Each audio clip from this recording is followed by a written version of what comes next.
hierarchy of things that, Brent Martineau cares about. He said himself first, which, hey, I get it, man. Looking out for number one. But number two was me, which means I come before Brent Martineau's family. So what an honor it is, Brent. And I will have my acceptance speech later on in the show. Well, I think you should. And by the way, there's no surprise by the folks living in my house of where they rank. On the rocks. Hey, man, right. yeah, no surprise. Yeah, go figure. Sounds about right. All right. Don't ever see the guy anyway. Yeah. Is that my dad? But anyway, we are at Creekside High School. There's a lot going on. There is a ton. I do a weekly schedule for our Action Sports Jacks guys, mostly on the TV side. And I looked at Tuesday's rundown of things, and there wasn't a whole lot going on there. The day is not like big events like the Daytona 500, but there are big events when it comes to high school.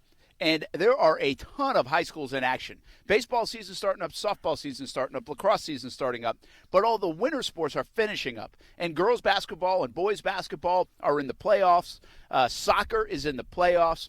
And there are a ton of teams locally in action. We're going to try our best to get to many of them tonight on CBS 47 and Fox 30. So that's really part of the reason I'm here. I've got duty down here to get the girls basketball team here at Creekside's home, the girls soccer team, both in playoffs.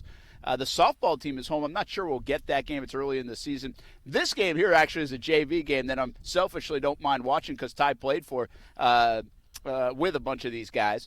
And then we might scoot over either to Ponte Vedra or Bartram Trail because they're home in soccer as well. So there is a lot to get to tonight in the high school ranks. And Stuart Weber is going to be at the Florida Gators JU baseball game. Hunter Barco from the Bowl School, he pitches tonight for the Gators against JU. That one over there at Session Stadium. And Stuart will have a report from over there a little bit later on. And then he might go get some other high school activity, too, because Bishop Kenny's home, University Christian's home. I'm missing some, but there are a lot of schools home. The list is long here tonight for high school athletics, and a lot of it in the postseason. So good luck to all the kids.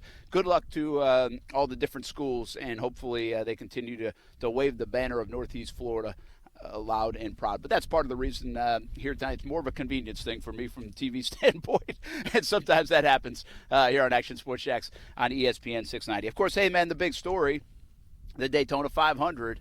I was there last night. It was another long day at the 500, as you know and as everybody knows, and it was a dominating story last night. A bit of a sigh of relief, but I think we even have to be a little careful with that. Still no real news other than what we got last night on Ryan Newman, that non-life-threatening injuries. That was a big sigh of relief. But he is still in serious condition, and that was a major wreck. And I just wonder what kind of damage was done to Ryan Newman and his body. And we don't know that yet. And it could come out even this afternoon. Roush Fenway Racing, his race team, put out another statement thanking people for their well wishes and their prayers and all of that, but they did not update his status from a health standpoint. And listen, that's a private thing. I'm not saying we need to know, but I think we still wait. There were two steps in this thing. First of all, is he okay and going to make it? And that is a check-the-box yes, and that was a big one.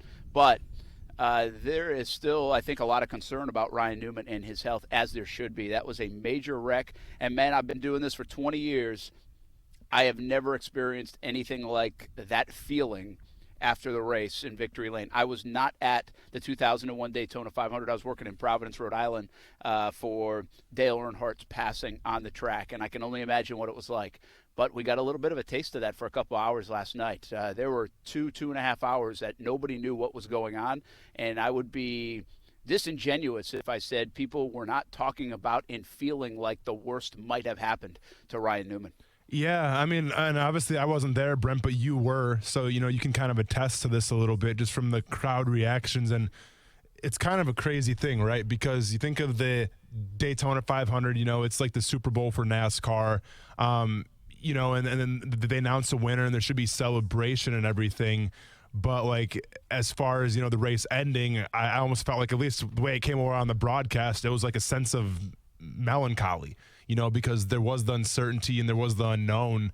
And, let's be honest, people didn't know if this guy was dead or not, and I didn't know either. So it was just, it was a crazy ordeal just kind of watching it because, you think of NASCAR, being this high energy type of sport. The announcers are always bringing their A game, and they're always trying to paint the picture of what you see on TV. And then, just to kind of hear the message in their voices, like you knew something was definitely up, and it was something serious. So then you just kind of wait and sit and wait for social media. You just keep on refreshing Twitter, hopefully, thinking that the guy's going to be okay. And by all things considered, I mean, he is alive. Obviously, they haven't really announced all his injuries quite yet, but he is up, he is breathing, so that is a plus in such a horrible crash. Yeah, and listen, it was the worst of the worst. I'm not a NASCAR guru, but if you listen to the drivers and experts talk about it, it was rare, and it was as bad as it really can be. There were some bad wrecks and some nasty wrecks, and sometimes they look worse than they are. And that's really the strange part of Dale Earnhardt passing 19 years ago, is that we've seen worse-looking wrecks, and he passed away during that Daytona 500. So I think the nature of this wreck across the finish line was not unusual for it to be a fireworks kind of wreck, and a one that looked, oh my goodness, and even airborne. We've seen cars get airborne. Mm-hmm. But the fact that he was airborne, flipped over, and then got hit on his driver's side by Corey LaJoie really made this about the worst case scenario for a driver and in a crash. And that's what Denny Hamlin said, and that's what others have said about it. And so that's why this one was as devastating as it was. And it's my job to, I don't want to say it's hard to describe. It's my job to describe or try to describe what it was like there. We sit at Victory Lane, and you can see the start-finish line. You can't really see much else. You're watching on TV monitors and everything, but you can hear it is a cool scene at Daytona, any race, but it is a cool scene when all those people get up on that last turn and start cheering, and it's going to be a close finish. It wasn't like anybody was running away with it, and you expect some kind of fireworks in a crash. And so this roar comes up, and then you can hear the announcers in stadium, and they say there's a crash, and you can see the crash, and we could see it. I have video of it crossing the finish line, and then the skidding on down the speedway. And at the moment, you don't even know who won the race. It was that close. Denny Hamlin, I believe this was the second closest ever. He also won the first closest ever 5 years ago, so he's got the two closest finishes. He's won both of those races. But you don't know that at the time. In fact, I think even on the Fox broadcast, it took them some time to realize who was the actual winner of the race because of the photo finish and all the attention on Ryan Newman. But they knew it was bad right away.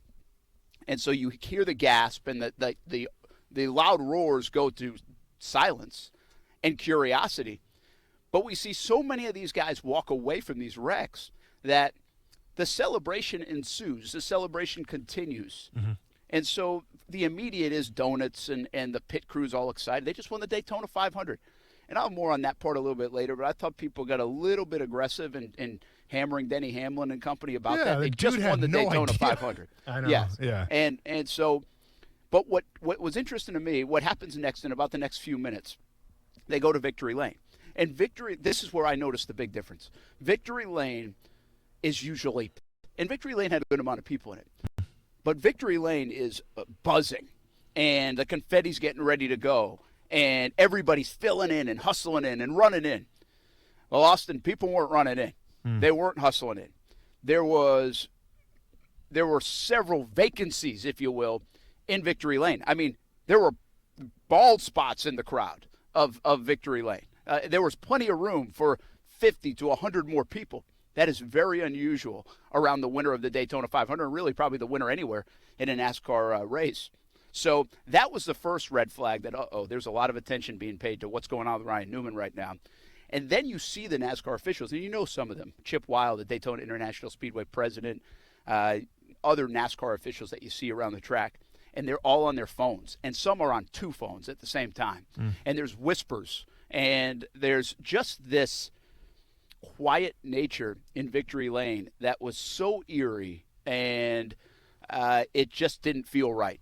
And at the same time, nobody really knows what's going on.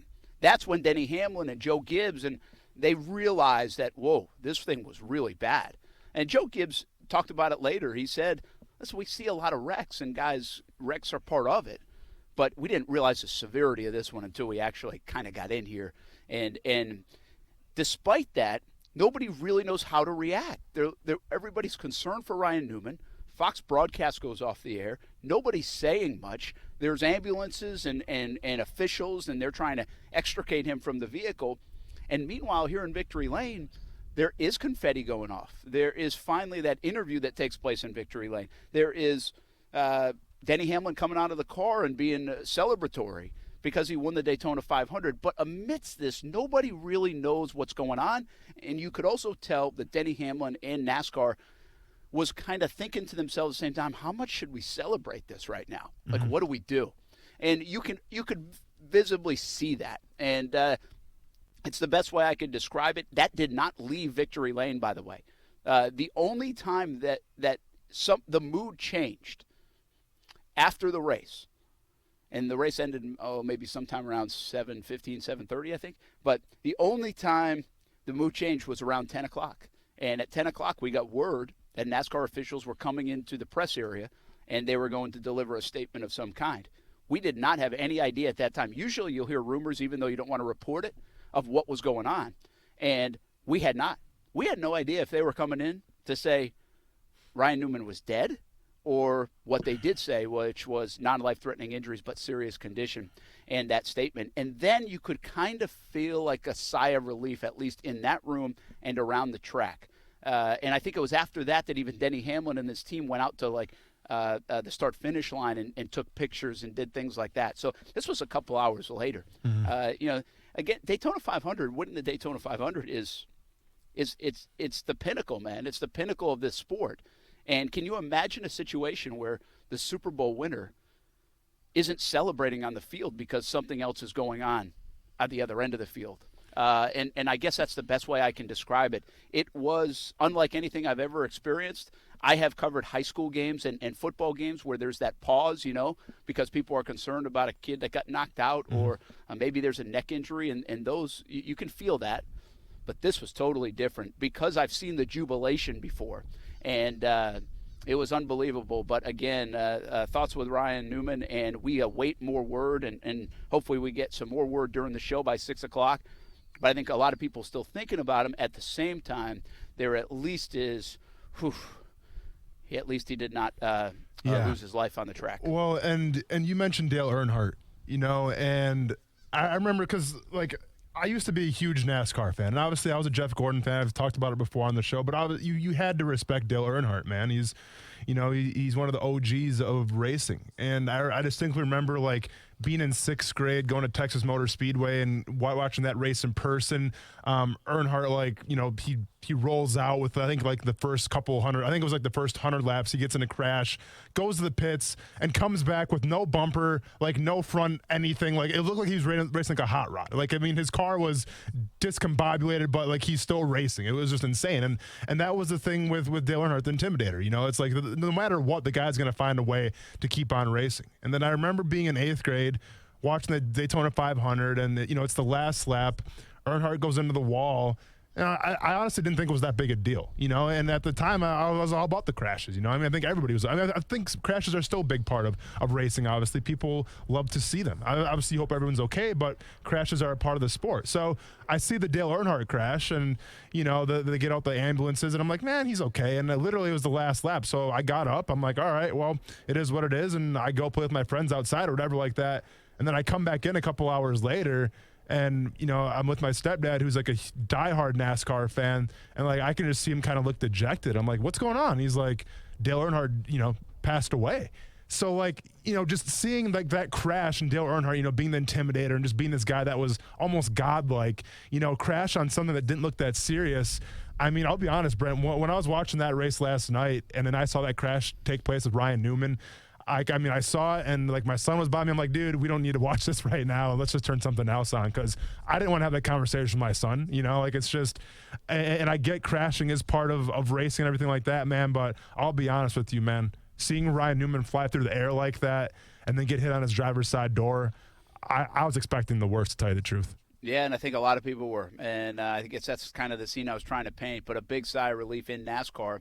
And we're going to take a break. When we come back, I'm not going to talk about the Daytona 500 for 2 hours, but I got another question about it. I'm curious about this one. I don't want to sound insensitive, but was last night a black eye for NASCAR? or was it, I don't know the right word, like a feather in their cap?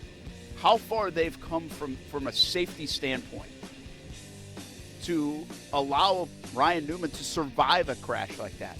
And it might be too early to tell because we don't know the extent of his injuries. But it could have been a really bad night for NASCAR as well at the Daytona 500 and twice in a 2-decade span in that regard. We'll talk about it. Action Sports Jacks on ESPN690. I'm interested in your thoughts. We'll talk a little more Daytona 500 before we get some football from Creekside High School all the way to the Action Sports Jacks studios here on a Tuesday. Hang with us. Action Sports Jacks with Brent Martineau on ESPN 690 is brought to you by Best Bet Jacksonville and Orange Park. Now, the First Alert forecast on ESPN 690. Warm today under partly cloudy skies with a few afternoon showers and highs in the low 80s. Join me beginning at 5 p.m. for CBS 47 and Fox 30 Action News Jacks from the First Alert Weather Center. I'm Chief Meteorologist Mike Burrish. The Weather Center is brought to you by Beards Diamonds, where for a limited time, 0% financing store-wide. Find out more at beardsdiamonds.com.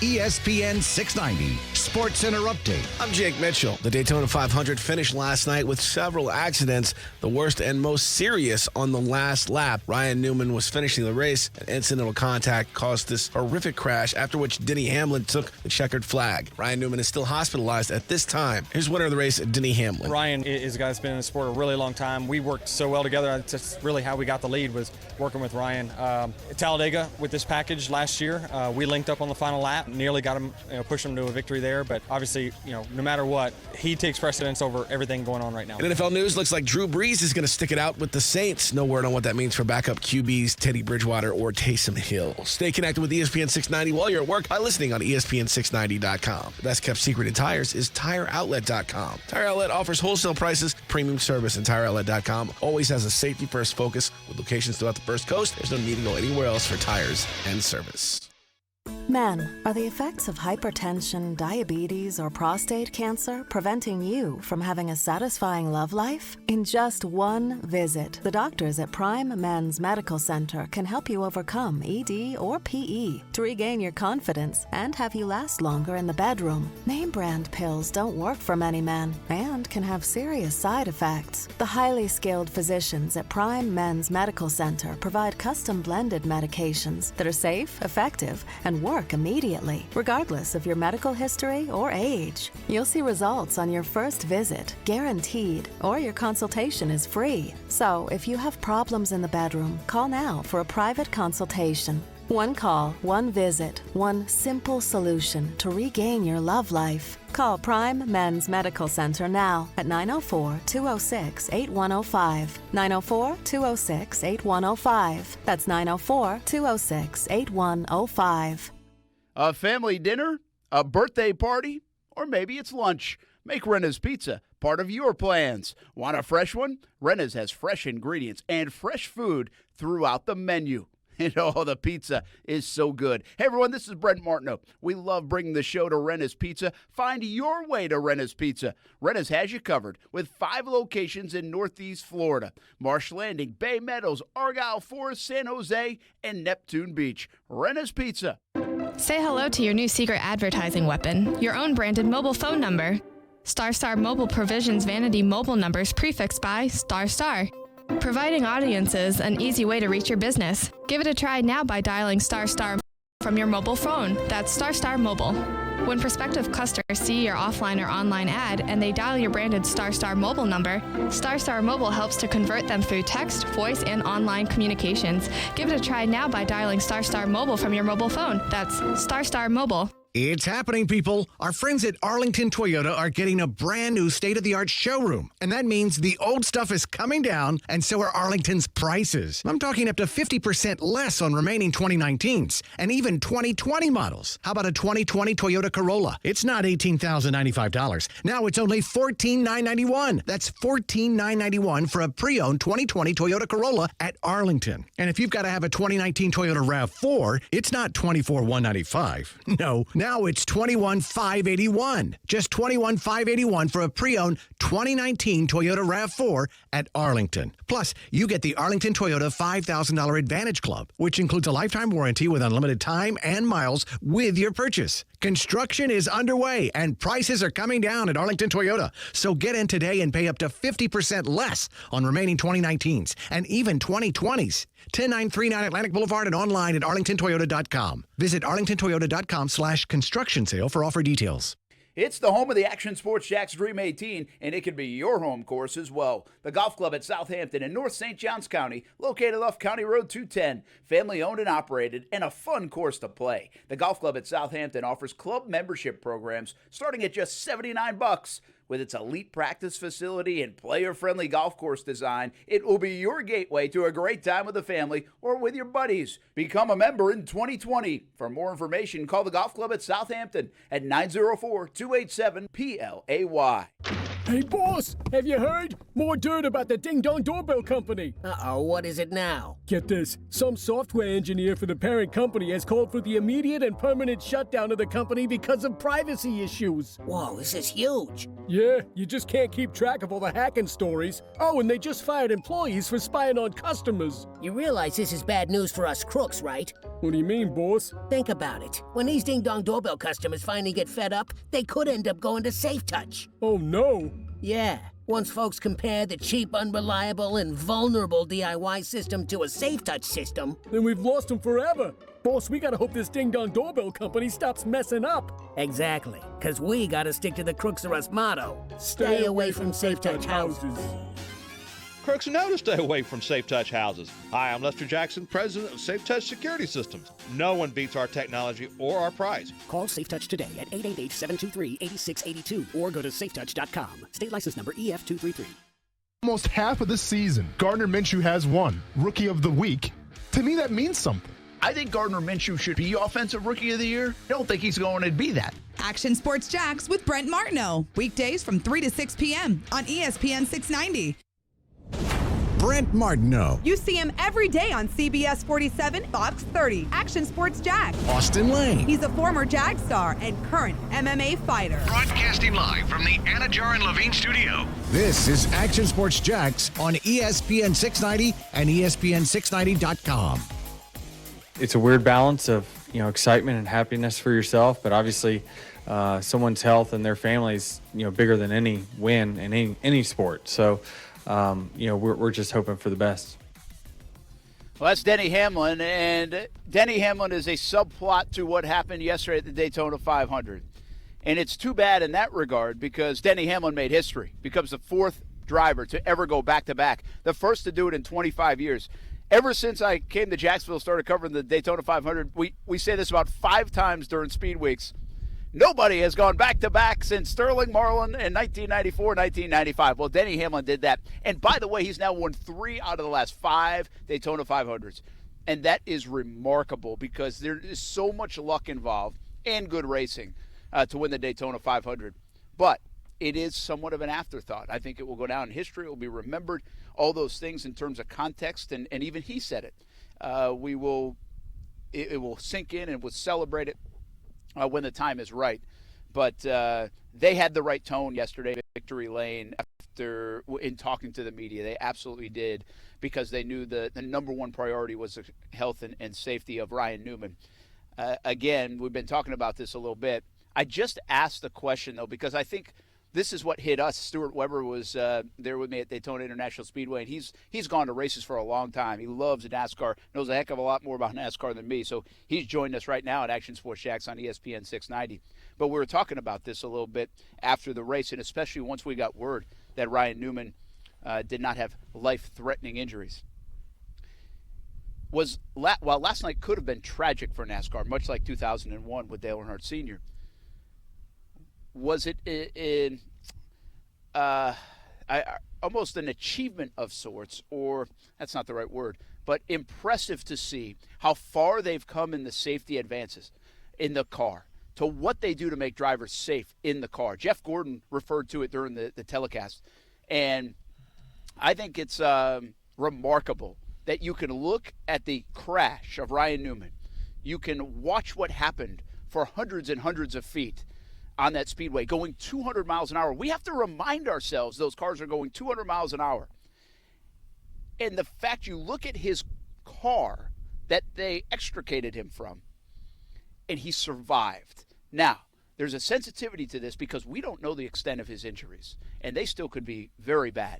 So I don't know if today's the right time to answer this or not, but it's worth at least saying the safety that has happened in the last couple of decades and more in NASCAR at least saved Ryan Newman's life in what is a 200-mile-an-hour dangerous, exciting sport, especially when you race at Talladega and Daytona International Speedway.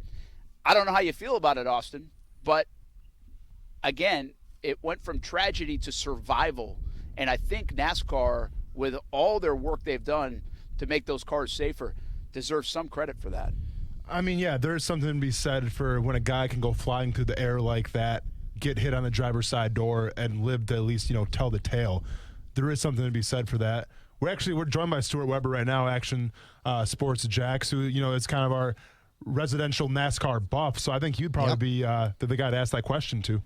Yeah, and I think Brent does bring up a very good point. I mean, the last fatality that they've had in NASCAR, not auto racing, obviously there's still quite a bit in open wheel just because of the open nature of the cars. But in NASCAR, the last one was in 2001 in Dale Earnhardt Sr., and that brought the wide sweeping changes, which, as we're saying right now, I mean, that is the reason that Ryan Newman is, still with us right now. Obviously, as Brent said, we're still kind of waiting to see the full condition and how it all panned out. But this was the worst case scenario where the car got flipped and turned to the weakest point, if you want to call it a weak point, the most vulnerable point on a race car. Because if somebody hits the engine or the backside or the passenger side, any other spot, you're not really affecting the driver quite as much because you have all that extra space in the car to kind of take away from the impact. This hit was with a car incoming at 200 miles per hour. Ryan Newman's car had probably slowed, I don't know physics, slowed to 150, 120. It was still moving, clearly, when it got hit. So it's not like it was a 200 mile per hour car hitting a stopped object, but it was still, a 200 mile per hour car hitting it right in the spot, right on the driver's side of the hood and the window net, which, by the way, is open in NASCAR. That's an open window net. It's not like there's a window or anything there, anything to stop it. So that is, one of the most vulnerable spots.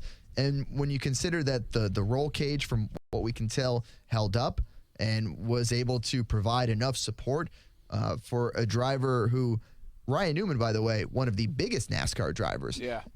And we say that not to make weight of it, but the point being that he is going to be closer. He's taller. He's wider. He takes up a lot more space in the car than some of these smaller drivers do. He's going to, be a lot closer to that impact. So that's certainly to keep in mind as well as we consider how bad this wreck could have been because of that spot. And I really do think. And NASCAR R&D, by the way, last night said that they're taking both Corey LaJoie, the car that hit Newman, and Newman's cars back to Charlotte. Research and Development is going to take a look at them and really further study and see exactly how this impact affected the roll cages and really that spot where the driver is sitting in, that spot where he needs to be the safest if something like this were to happen. So I do think safety has obviously come a long way since 2001 in that last hit, especially with the driver and stability goes. The one thing that they just really need to get to is keeping that car on the ground. And that's sometimes is just the nature of that speed and the angles and the way you're hitting that car. But it's so important to keep that thing on the ground, because once you're able to do that, then you're not going to get hit in the roof and have this happen. So I'm sure that even with the quote-unquote positive outcome, of him still being with us, that is still something that they definitely will continue to look at and find a way to keep that car from getting airborne.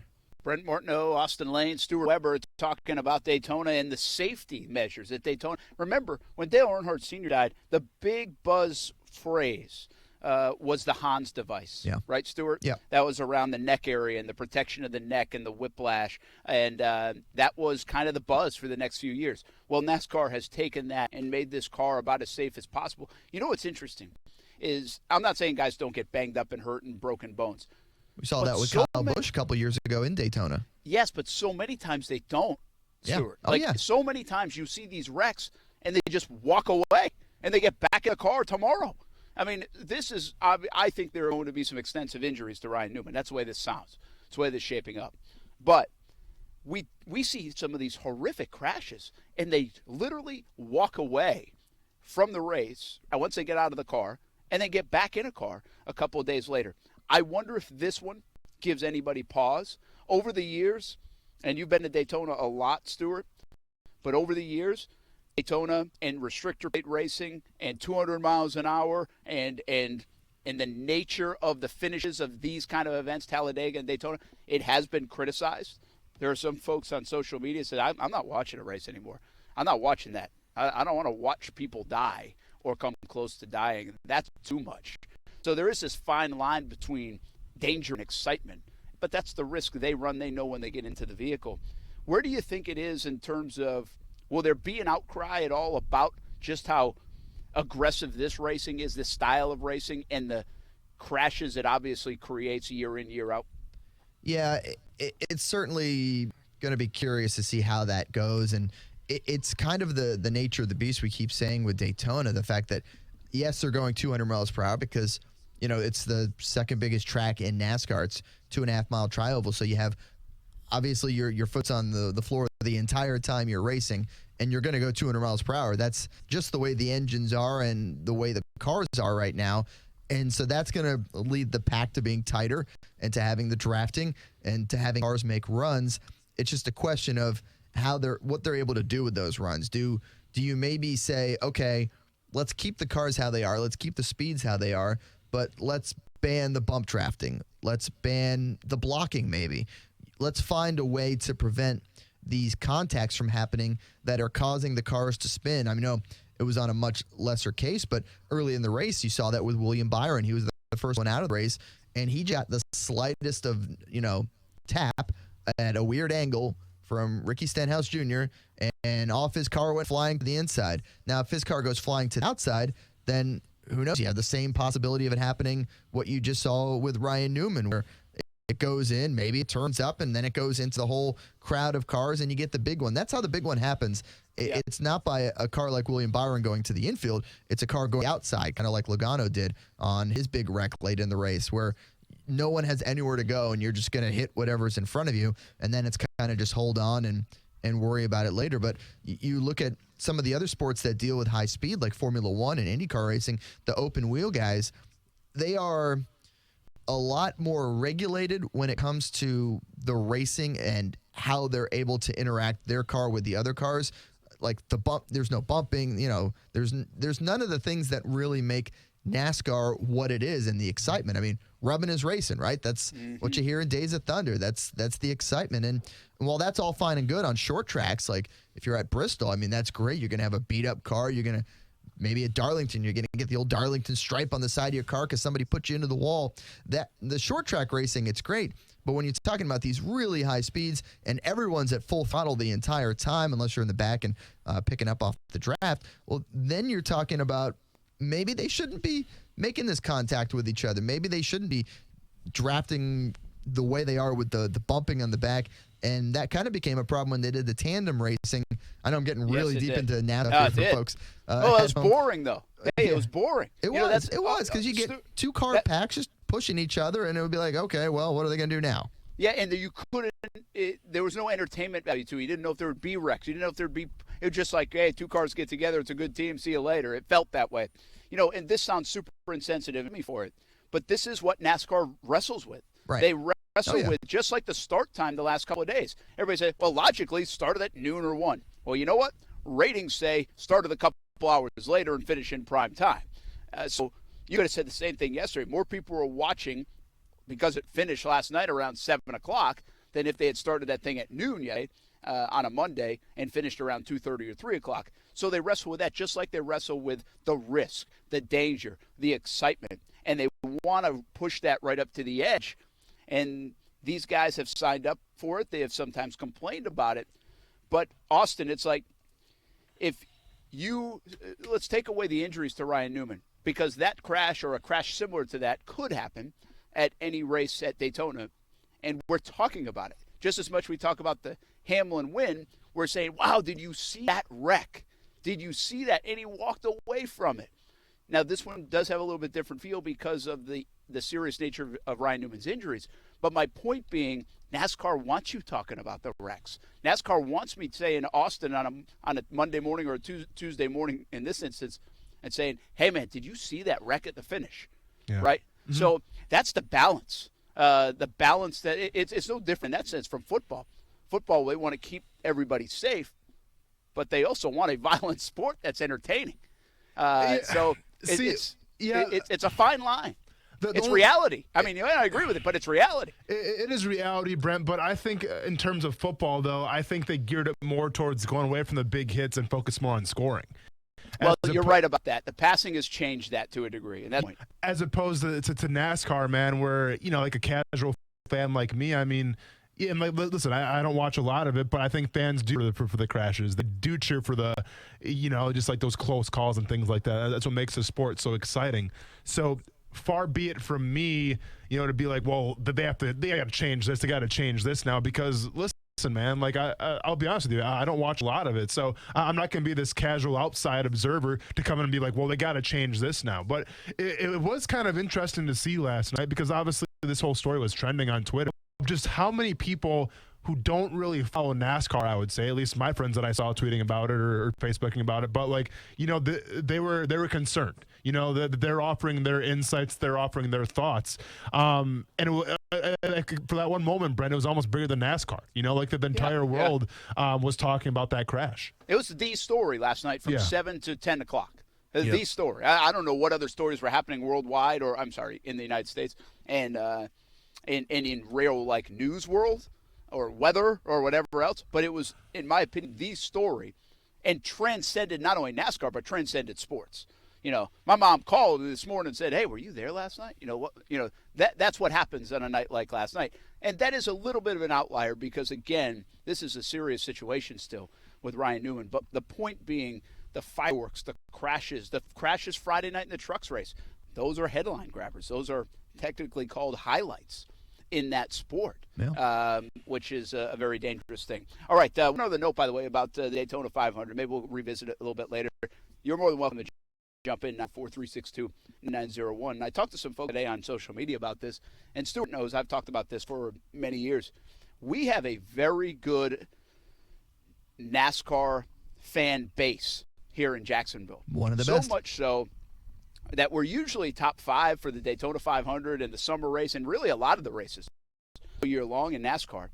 Well, this one just came out. We were number 1 in the country in Jacksonville in ratings. That was bigger than Charlotte, bigger than Greensboro, North Carolina, Birmingham, Orlando, Atlanta, other places like that. Jacksonville had the highest ratings of the Daytona 500 last night than anywhere else in the country. So it's a big deal. And by the way, way outperforming the national average. I think the national number was like a 4.4, which is, those numbers are always a little bit lower, usually a little bit lower. In Jacksonville, it was close to a 15 rating. I mean, that's similar, guys, to a Sunday afternoon football game in the regular season, like Fox's game of the week. Is that outside of the Jags? That's similar to an NFL game. Is that so that was a big rating. Is that more of a response, though, to people that maybe went on Sunday hoping to see the race, couldn't see it, had to work the next day, and actually watched it at home then? It could be a little bit of that, Austin, but I've tracked this for years, and I argue that we underserve sometimes the NASCAR audience because the ratings for this race and the race and races to follow are pretty consistent. Okay. This race always does well in Jacksonville. Now, I didn't check to see if this was bigger than last year. The Monday night finish and in the prime time window, maybe that helped. And to your point, maybe some people leaving the track, although I thought there was pretty decent crowds still there. It certainly wasn't what it was on Sunday. Sure. But, I don't know that for sure, but I'm just telling you, year in, year out, the Daytona 500 does a really good number. And we got NASCAR on Fox and on NBC when they switch over. does a good number relative to the rest of the country. Yeah, and to kind of answer that for Austin a little bit, it's really the folks in Jacksonville are the ones who probably were more likely to be able to attend the race yesterday still in Daytona than the ones from all across the country who come down for that race. It's one of those events where it's the Daytona 500, so obviously it attracts a lot of people from Florida, but it attracts the race fans from literally all over the country. And a lot of them are the ones that have to get back on the road, get back home, whereas people in Jacksonville could just be like, all right, I'm taking Monday off and driving the hour 15. I know it's an hour 15 because they did it 4 times in the last 6 days.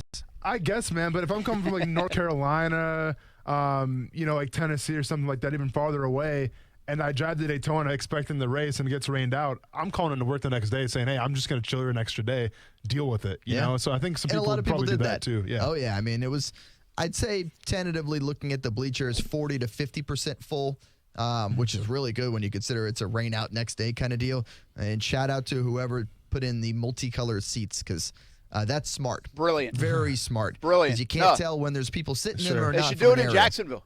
They should really, seriously. No, I'm not kidding. It's a brilliant idea. You cannot tell. Like, you can be, Stuart, I don't know how close you need to be to it, but like when we're walking in from our parking spot, I have to like double take and say, is that a fan or not? Like, it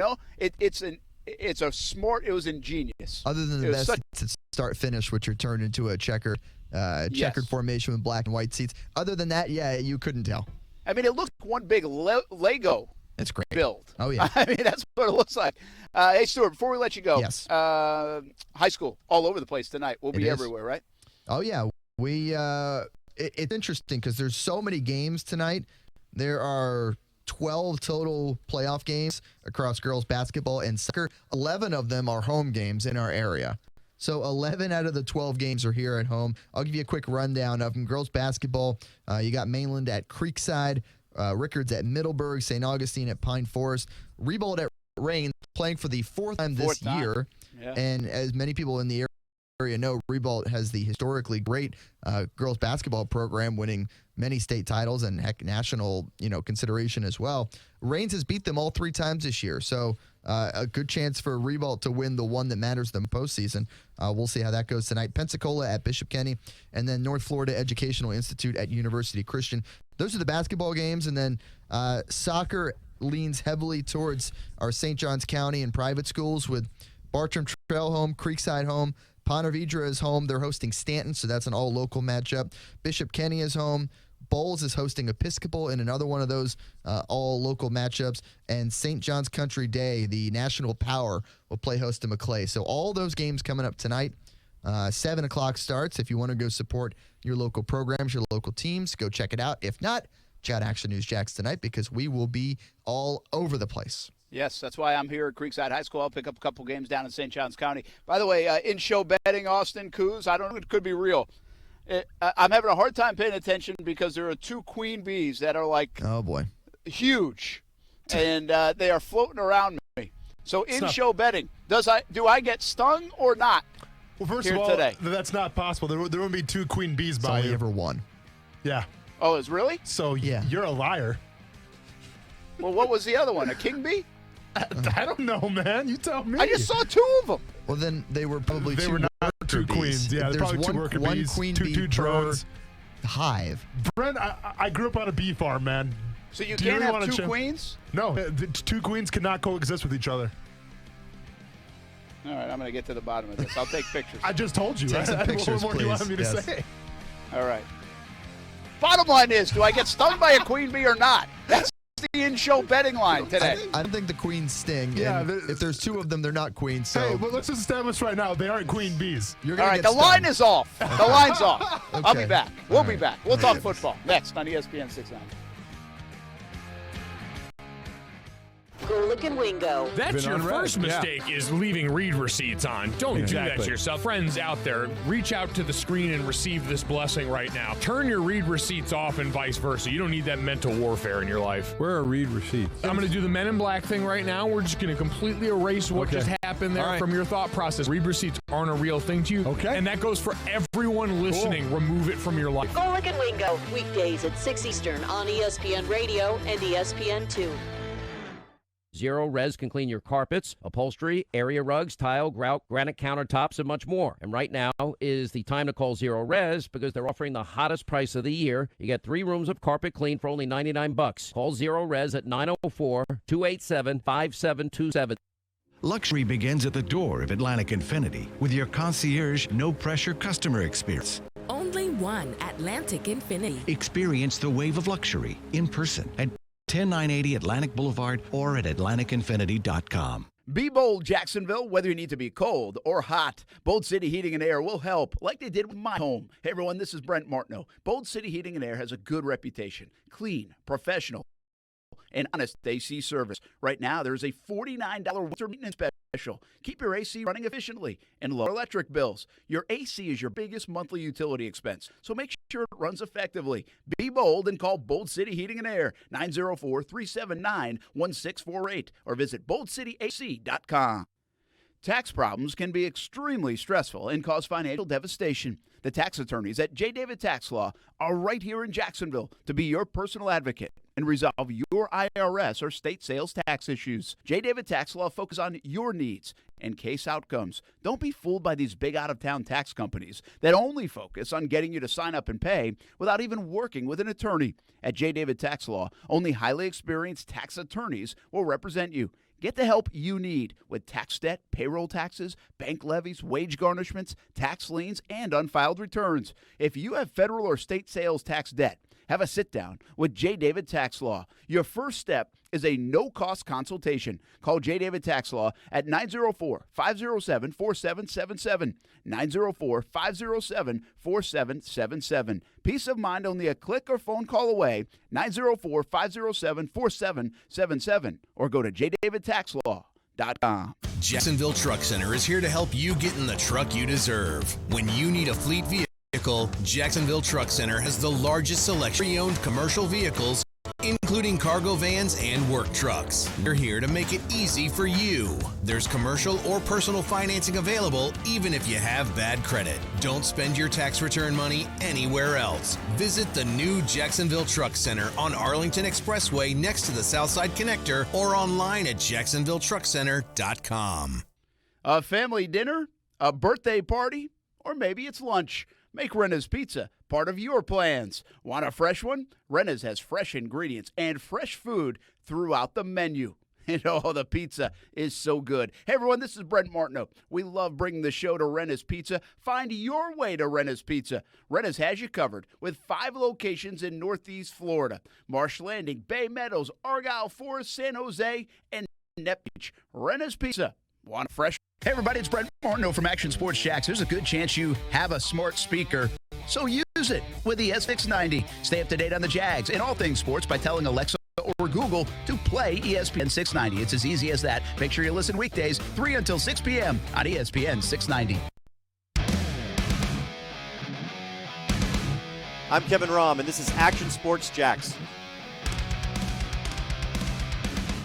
It's been very fortunate to not have anything freak or weird happen, for many, many years. But a lot of that is because of the development and the constant strive to make things better and safer.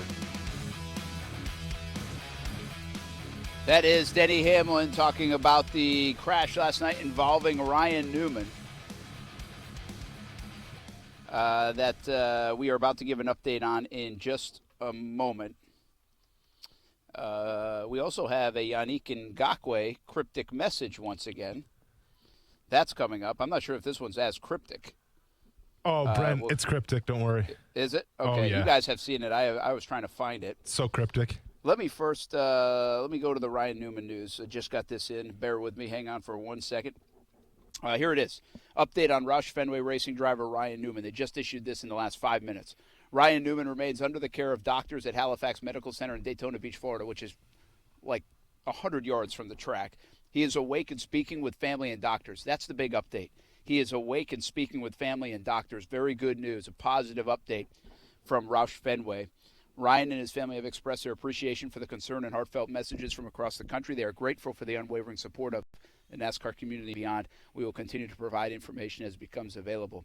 So really good news that Ryan Newman is awake and speaking with family and doctors. Again, I am not sitting here and speculating on anything. I don't know if that's recent. I don't know if that was happening last night or this morning and they just decided to give this update. They not said the extent of injuries, surgeries, all those things. You got to believe his body took such a pounding in that accident last night at Daytona International Speedway. But not going to speculate on what it is. The good news, two majorly good updates in the last, what we're going on now is, I'll do some quick math, about 17, 18 hours. And that was NASCAR last night on behalf of the family and Roush Fenway saying that he had non-life-threatening injuries but was still in serious condition. And then the update here did not update his condition at all, of the serious nature or not, but it did say he is awake and speaking to family and doctors. So we'll keep you posted if there are any new developments in the Ryan Newman situation down there at Daytona International Speedway. Obviously a scary sight. We've talked a lot about it in the first hour of our show here on Action Sports Jacks on ESPN690. Brent Martineau here at Creekside High School. A lot of big high school events going on in the area, including here in St. Johns County. There are 4 different events going on right here at Creekside High School. So I'll be covering some of those on the TV side tonight, CBS 47 and Fox 30. Austin Lane back in the Action Sports Jack studios along with Coos. And we're going to get into quarterbacks and second-year quarterbacks. We'll do that as it relates to Gardner Minshew in just a moment. We have Jason Fitz coming up, we believe, as well at the top of the hour. We only have a couple of minutes here. Guys, give me an update. I need an update. Yannick Ngakoue, cryptic tweets or Instagrams. Where is he at now? What's the latest? What does it mean? Does it make sense? Coos, music. Oh, that's good. That's kind of Terminator-ish, but we can win with that. Coos, you want to read it? I don't have it up. Oh, okay, don't worry, I got it. So, and I don't have Instagram. So on Yannick Ngakoue's, you found it. So on Yannick Ngakoue's Instagram, he posts a picture of himself with the phrase "New Chapter," airplane emoji. New chapter. Dot airplane emoji. Now, keep in mind, Brent, this is where it gets very interesting. Is he reading a book on planes? No, I mean, he could have been. But new chapter, capital N, then space for chapter, capital C. North Carolina. North Carolina. And guess who chimed in? Jermaine Carter Jr. of the Carolina Panthers saying, break the MF Bank. Brent, something happening with the Carolina Panthers? I don't think so. I'm not going to lie. The first part was a lot cooler than the second part of the song. Okay, not going to lie. The got a little weird. Cryptic Jan tweets, Instagrams, has even put Austin on the gram momentarily. Well, I'm not on the gram, but there are ways around it, Brent, if I really have to, find something. Bottom line here is we're a month away from free agency. So Jan can tweet and cryptically say whatever he wants to say. Yep. But and I don't say this in a mean-spirited way. We think Jan should get paid. We love to see the Jags reward Jan. I mean, that's been pretty common. But I think a lot of people want to see Jan stay. But quite frankly, for the next month, Jan really doesn't have any power. He doesn't. Am I wrong? No, you're absolutely not wrong. Absolutely not. I think, listen, this is it's a stupid post on Instagram. Who knows what it means? Couldn't mean anything at all. I love just kind of making a mockery of it because that's what the players want, right? Like, players post these things so people like you and I can break these things down. So if anything, if there is intentions behind this, Brent, it's obviously trying to be a little bit of a power play to be like, you know what, you guys can franchise take me if you want, but my foot's already in the airport, my foot's already in the parking lot to go someplace else. So I think it's more of just, kind of showing where he's at right now more than anything. But once again, it's an Instagram post. Yeah, Who knows? It's interesting. When Maurice Jones-Drew told us at the Super Bowl, he told Jan, he said, stay out of the media. Yeah. So he's not talking, but you get the feeling that Jan really wants to talk. Of course. Hey, so this is I'm the here only to listen, thing you Jan. can do. I'm here to listen, man. And if you keep posting on Instagram, I'll keep breaking them down. Jan wants to be king, and I've got one queen bee in my eyesight right here. Just one for now. I'm taking pictures. We're back take with a picture Jason and send Fitz. it to me. And second-year quarterbacks is the conversation next on ESPN 690.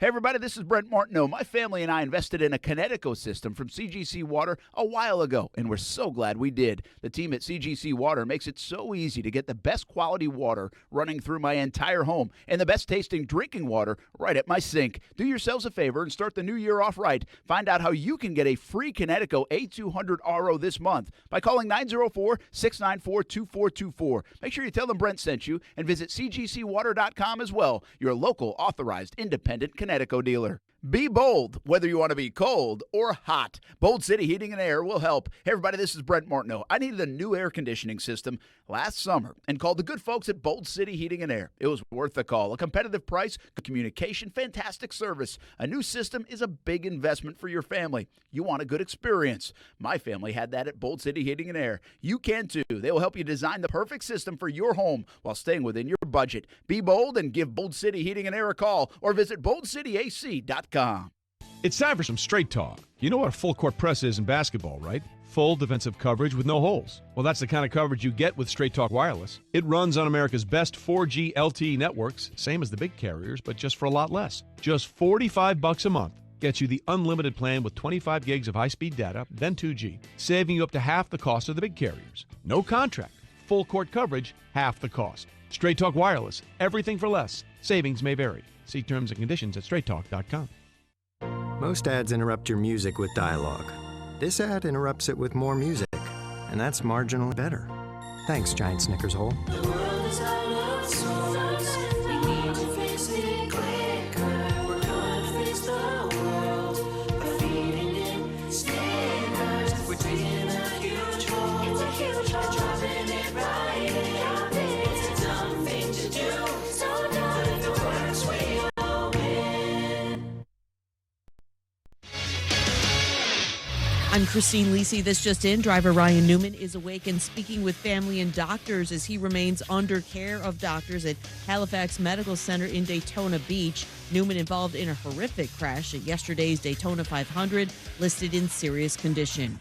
Drew Brees isn't done yet. Will return for a 20th NFL season. The Saints quarterback posted to Instagram he'll make another run at it. He needs to work out a new deal with New Orleans. With Brees on the way back, the Saints could use a couple of tweaks for a 2020 Super Bowl run, including finding a number 2 receiver behind Michael Thomas, advises ESPN's Lou Riddick. Maybe a guy who truly is an outside lane vertical stretch guy, because Michael's a jack of all trades. He can play the X, the Z, and the E. Remember, they have Jared Cook, too, at tight end. They're set up to go ahead and continue on the prolific offense that they've had in the past. It's just whether or not they can just make it a little bit stronger.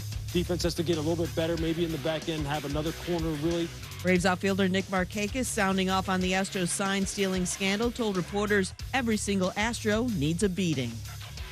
You love iced tea. It's smooth and refreshing with just the right flavor. You also love to be a little twisted. That's why Twisted Tea Hard Iced Tea has everything you love. Because it's made with real brewed tea and a kick. Twisted Tea Hard Iced Tea. Be a little twisted. Drink responsibly. Broadcasting live from the ESPN690 Anna Jar and Levine studios. Anna Jar and Levine Accident Attorneys. Call 904-600-4000. That's 904-600-4000. ESPN690. Jacksonville's home for ESPN Radio. WOKV Jacksonville. Listen live everywhere you go on ESPN690.com. ESPN690, a Cox Media Group station. Brent Martineau. You see him every day on CBS 47, Fox 30, Action Sports Jax. Austin Lane. He's a former Jag star and current MMA fighter. Broadcasting live from the Anna Jar and Levine studio. This is Action Sports Jax on ESPN690 and ESPN690.com. You know, I really think the thing I thought before, Carlos a great teammate, what he did. Go out there and defend their teammates. It's amazing. That's the only thing I have to say. Are you offended, upset, obviously, about what Bellinger had to say? Well, I have nothing to say about him at all. Oh, that's Jose Altuve, my favorite player in the league, maybe. Well, he's about to go through the gauntlet. He's about to lead the league in hit by pitches. He's about to go through the gauntlet, Brent. Hope you're ready for that.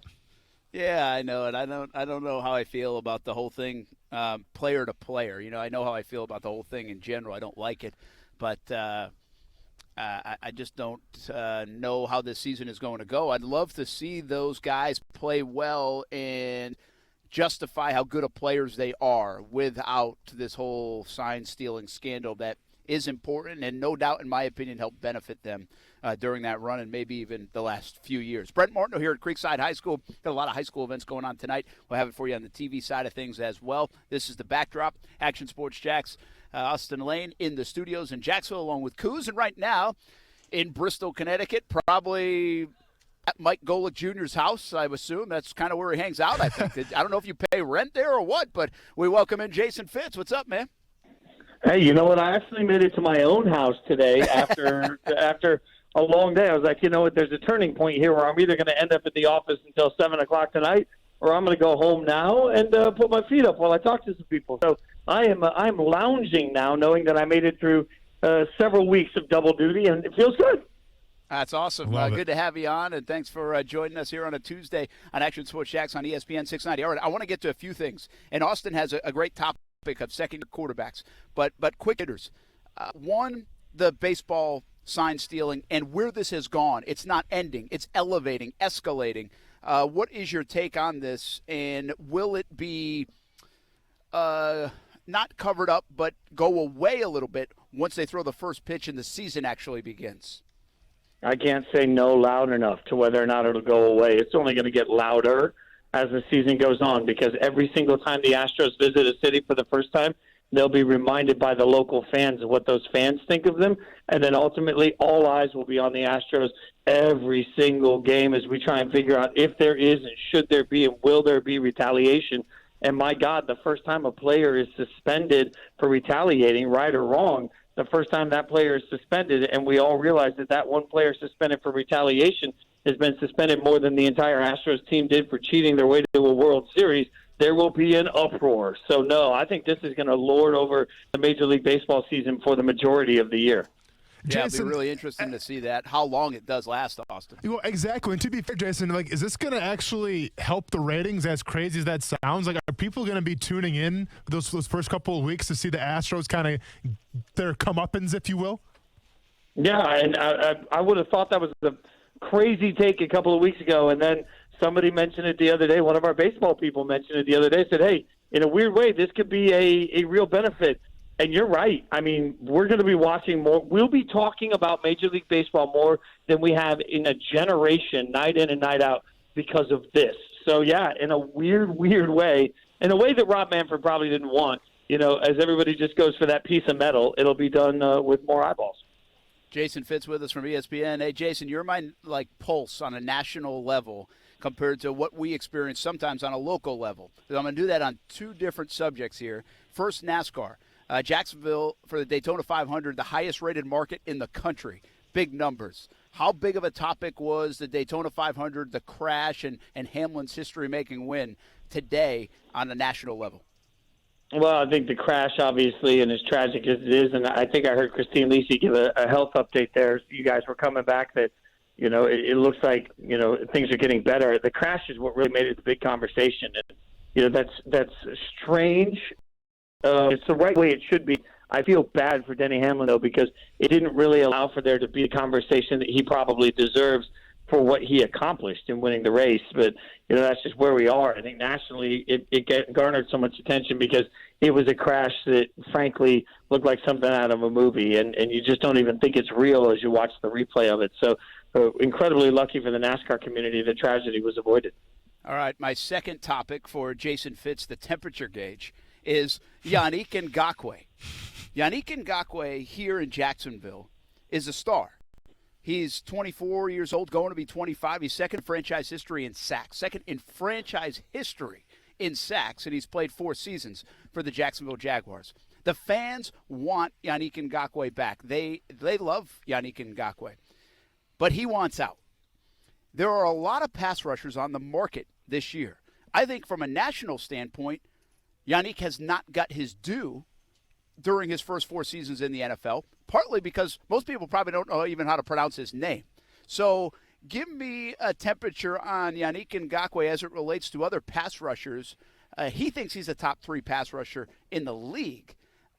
What do you think from a broad view on Yannick Ngakoue and his marketability if he hits the free agent market this offseason? Well, you're right. He hasn't gotten a lot of national prep and or pump, and that sort of surprises me because I do think he's an incredible player. I think he is absolutely – I think he's a building block sort of player. The problem that he faces, a couple of them. One, as he became loudly disenfranchised with being in Jacksonville, there were other players that were even louder and bigger names. So I think he just sort of fell by the wayside nationally on that conversation. And the reason that he hasn't gotten enough hype going into this offseason is Jadeveon Clowney is out there to be had in this free agent market. And I saw one Bill Barnwell article on ESPN.com where they sort of put different players at different spots that had Jadeveon pulling in, no joke, $25 million a year in his contract with much of it guaranteed. So we are looking at a world where there is a thought that Jadeveon Clowney will set the new market for pass rushers at between $20 and $25 million a year. Wow. Now, for Ngakoue, that is a great thing because even if he's only the second or third biggest the biggest piece that somebody can acquire right there at that position, my God, he is going to get epically paid. And I think that Jags fans need to understand that if the market for Clowney is 25, then Ngakoue is going to pull himself 16, 18, 20 million. That's a lot of money for the Jags to try and find. And this Austin, you should not have jumped to the MMA so quickly, man. I know, You should have stuck that thing out a little more. That's what I get for being good at stopping the run and not being a good pass rusher. I get on ESPN690 radio, baby. Deal. Come on. Well, I'm pretty sure Pro Football Focus had me at about an 80 grade, whatever that means, no idea. But Brent, you know, the frustrating part for me, and I've talked to it ad nauseum, but it needs repeating here because I think Jason has brought up a great point with Clowney. You know, Clowney's going to set the market once again. And we go back to last year a little bit. You had guys like Frank Clark and DeMarcus Lawrence. You know, they essentially set the market. They're making over $100 million a year, you know, I mean, for their total, you know, playing the National Football League. And I was so adamant about, well, if that's the market and you're Yannick Ngakoue going in 2019, then just give him what Frank Clark's making. Give him what DeMarcus Lawrence is making because he has no right to say that he wants more money. Unfortunately, the Jaguars don't do that. Yannick Ngakoue bets on himself, and now what happens? He's probably going to make more money than Frank Clark did in 2019 and more money than DeMarcus Lawrence and probably have even better stats than they will last year as well. That is, Austin, that is a great point. Like, we all fans freak out about new markets being set. Remember that the minute the market is set 2 years later, it's been reset by somebody, and that player is now a value. And I always go back, like, look at the way people freaked out about the money that Derek Carr was paid to be the quarterback of the Raiders, and now all of a sudden at the back end of that deal, he's the 13th, 14th highest paid quarterback in the NFL. That's what happens. You pay your guy early and just rip the Band-Aid off, get it over with, and then the market resets itself, and suddenly you've actually got a bargain long term. So, Jason, every once in a while, I actually have to do some homework for this show, you know, and I have to put my 2 cents in. So last night I was doing a little pondering, and I'm always a big proponent of football players in the NFL. They make their biggest strides from their rookie year to their second year. And I think nothing can be said more than the quarterback position. If we go back to Carson Wentz back in 2016, what happens next year? He was an MVP candidate before he gets hurt.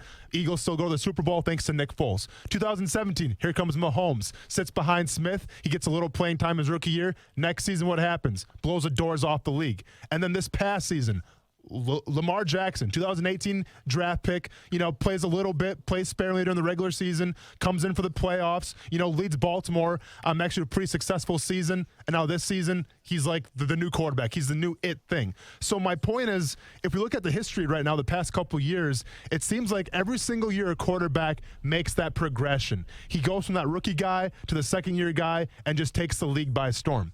If you want to analyze the quarterbacks right now in this past season's draft class, you got Daniel Jones, you got Drew Lock, you got Dwayne Haskins, Kyler Murray, Gardner Minshew, and maybe Will Grier, but I don't know about Will Grier, but we got Minshew as well.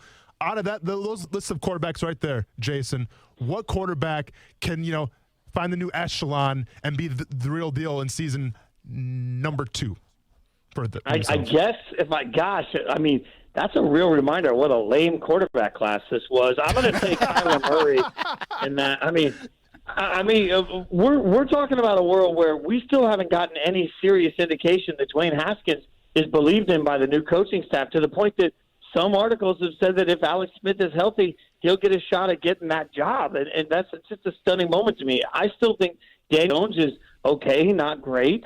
I mean, Drew Lock is not somebody I believe in, so I'm going to take Kyler Murray and say that, the numbers he put in last year were pretty good. As the season went on, the biggest thing to me is they let him push the ball a little bit further downfield. He got a little away from just get the ball out of his hand right away. So Kyler Murray could take a step forward. But I'll say, to contradict myself right away, I also have to point out that everybody got this offseason. They'll get this offseason to study Cliff Kingsbury and this offense that was supposed to be revolutionary around Kyler Murray. So, man, that's just a reminder. Sometimes you're looking at a draft class, and it's just hot garbage, and we get so worried about getting a quarterback, and it's like, good Lord. Sometimes the best thing you do is just keep building a roster and wait on a quarterback. I said that in fairness. I said it before last year's draft. If you were a quarterback-needy team, just sit back and wait. And, man, when you read that list, I feel like I was smart. Yeah, Jason Fitz from ESPN, First Take Your Take, 1 to 3 p.m., across the country, but here in Jacksonville on ESPN690. And we want your ratings to do really well. So just end that with a big, loving message about Gardner Minshew, please. Oh, my God. You know what?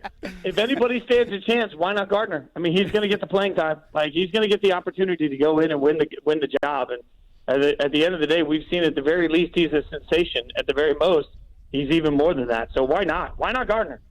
Yeah, there's a lot to be said about Gardner Minshew. Our thoughts overall, well, mine. I don't want to speak for Austin and said you got to play him and see what you have because we saw some things. Now, can it be consistent? Does it elevate? Keep in mind for Gardner Minshew, I think Austin and I mentioned this the other day. We didn't even talk about it. The guy has not been in a place for 2 consecutive seasons since high school. So he has the luxury to do that. Now, it'll be a different offense because of Jay Gruden. But he finally has some comfortability in his life that he knows what exists when he's going into year number 2 instead of going to a different state, different campus, different whatever. And so I wonder how that does. Very smart guy at picking up offenses. And just to follow up on that, his numbers are comparable, if not, in his words, as he said, better than Kyler Murray. I am still not sold on Kyler Murray and Cliff Kingsbury. What do you think most people around the league feel about it? The book's still open, Jason? Is there hope that can turn into something? Or no, the book really is still open on that. I don't think there's a lot of people that are shaking right now at Kyler Murray, and you make a really good point, by the way. I have to say loud and proud, like, Jay Gruden can coach offenses. Jay Gruden knows how to get a lot out of a quarterback. So, let's not get anything twisted about Jay Gruden just because the Redskins thing. If failing as a Redskins coach was a reason to give up on a coach, there'd be most of them in history that were given up on, right? Like, that's the way that organization works. But let's remember what Jay Gruden accomplished with the Bengals and Andy Dalton, So I'll tip my hat to Jay all day long on what he could do with the quarterback. So, you make a really compelling point there. And I think that the book is absolutely 100% still out on Kyler Murray, and I don't think a lot of people are sitting back there saying, oh, God, now we have to face Kyler. And that's what you would expect from a top overall pick. That's why I just don't think it was there last year. Jason, real quick, you said, why not Gardner Minshew? My question to you, being a Raiders fan, obviously, is why not Derek Carr? Because once again, it's his tale as old as time now, it seems like, where people are kind of discrediting Derek Carr and saying we have to go in a different direction once again. Yeah, I don't think the Raiders are going in a different direction. Carr will be back. He's a value. He doesn't cost them a ton of money now or moving forward, and they get another opportunity to look at it. And I would just challenge anybody that has a problem with Derek. Yes, there are bad things about his game. I'm not saying he's an epic quarterback, but look at who he threw the ball to and tell me what wide receiver once they lost Antonio Brown. Like, you tell me who the threat was there. So as much as people are like, I want you to push the ball downfield, I love that narrative for quarterbacks that doesn't account for the fact that, I don't know, wide receivers have to get open, and they didn't have any that could do that. So I think Derek Carr is going to take a big step forward this year because the Raiders are going to address their weapons. So I think he's back, and he's the starting quarterback of the Raiders. And if they decide to go with Tom Brady, which would shock me, Derek Carr will go somewhere and I think have immediate success. Yeah, we got to let you run, but doesn't it seem like the rumblings on Tom Brady are like it's like Oakland, well, the Raiders going to Vegas. It's their version of bringing like Celine Dion and Garth Brooks to the Vegas Strip for some shows. I mean, it's like you got to make a splash in Vegas, right? So Celine Dion's making a but splash? It's going to feel – it's a little bit more like Wayne Newton. I'm just saying. It's a little, I'm just saying. Hey. I don't know. Celine Dion's still making splashes, man. Whoa. Not still, but when Celine Dion, I think she was one of the first ones to sign like that, one of those big deals, right, in Vegas? Oh, yeah, like $80 or $90 million to go out there and fill it. See that, Austin? Brent, See that? you could have named 100 DJs that like have places in hotels right now where they're DJing. You could have named Marshmello, Steve Aoki, but you go Celine Dion, dude. I'm just spitting facts here. Okay, I mean you probably could go like Britney Spears too. I think she's got a residency as well. I almost went to Ben Perry. Shout out to Starring Britney. Jason Fitz. Not I'd have taken that Celine paycheck all day. I would have taken that Celine paycheck all day. You know what? Austin, you should have stayed in the NFL. I should have played in Vegas. Like, we're learning our mistakes. Hey, Jason, have a good day, man. Feet up, go get some rest, and we'll talk to you next week. Appreciate the time. Thanks, y'all. All right, Jason Fitz. Listen to him 1 to 3, Monday through Friday. First Take, Your Take, right before our show on ESPN 690. Good guy. Always have a lot of fun with him. And Celine Dion, man. She was like the first one to Vegas. I mean, come on. I beg to Cher? What about Cher? I think Did Cher. Cher do something? Did Cher do something? In Vegas? Did Shame she do on one of those you, deals? Brett. I think so, man. I'm going to look that up. She has to, right? Cher. Hey, I think there are 2 queen bees up here following me around. All right, when we come back, I don't know what the heck we're gonna Cher's do. in Vegas nonstop. Don't worry about her, dude. She's crushing Wayne it. Newton's still alive? Like, is he still doing the Vegas thing? Is he Probably. alive? I don't know. Yeah. All right, sorry. Action Sports Jacks on ESPN 690. It continues right after this.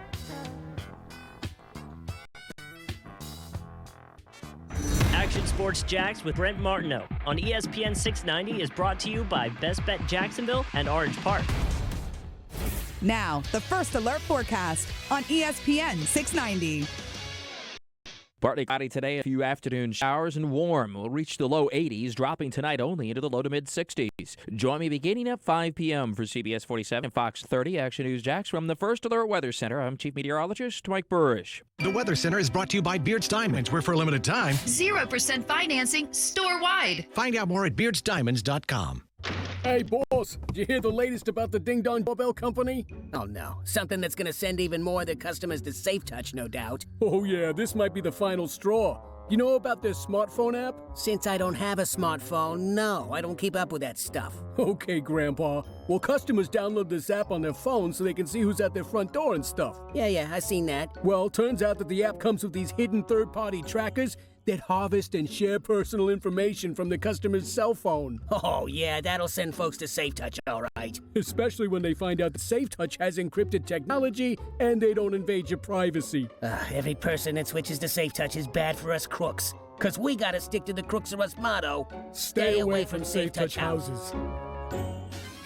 Crooks know to stay away from Safe Touch houses. Hi, I'm Lester Jackson, president of Safe Touch Security Systems. No one beats our technology or our price. Call Safe Touch today at 888-723-8682 or go to safetouch.com. State license number EF233. It's happening, people. Our friends at Arlington Toyota are getting a brand new state-of-the-art showroom. And that means the old stuff is coming down, and so are Arlington's prices. I'm talking up to 50% less on remaining 2019s and even 2020 models. How about a 2019 Toyota 4Runner? It's not $31,755. Now it's only $26,991. That's $26,991 for a pre-owned 2019 Toyota 4Runner at Arlington. How about a 2019 Toyota Camry? It's not $19,745. No, now it's just $16,291. Just $16,291 for a pre-owned 2019 Toyota Camry at Arlington. Plus, you get the Arlington Toyota $5,000 Advantage Club, which includes a lifetime warranty with unlimited time and miles with your purchase. Construction is underway and prices are coming down at Arlington Toyota. So get in today and pay up to 50% less on remaining 2019s and even 2020s. 10939 Atlantic Boulevard and online at arlingtontoyota.com. Visit arlingtontoyota.com/construction sale for offer details.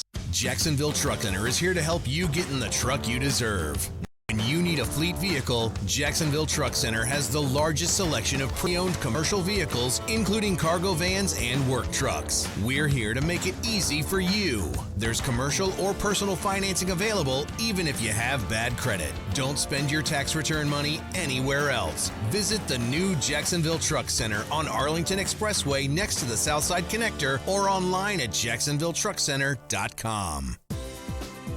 Think it may be time to sign up your kid for sports? Bring them to the Jack's Health and Fitness Expo this Saturday, February 22nd at the Morocco Shrine Center to see how they do in a free soccer shot session. There's plenty more to do, like face painting, health screenings, free fitness classes, games, giveaways, and free animal adoptions on site, all at the free Jack's Health and Fitness Expo powered by Planet Fitness this Saturday, February 22nd at the Morocco Shrine Center. For more info, visit jackshealth2020.com. The Jack's Health and Fitness Expo powered by Planet Fitness is coming this Saturday, February 22nd to the Morocco Shrine Center.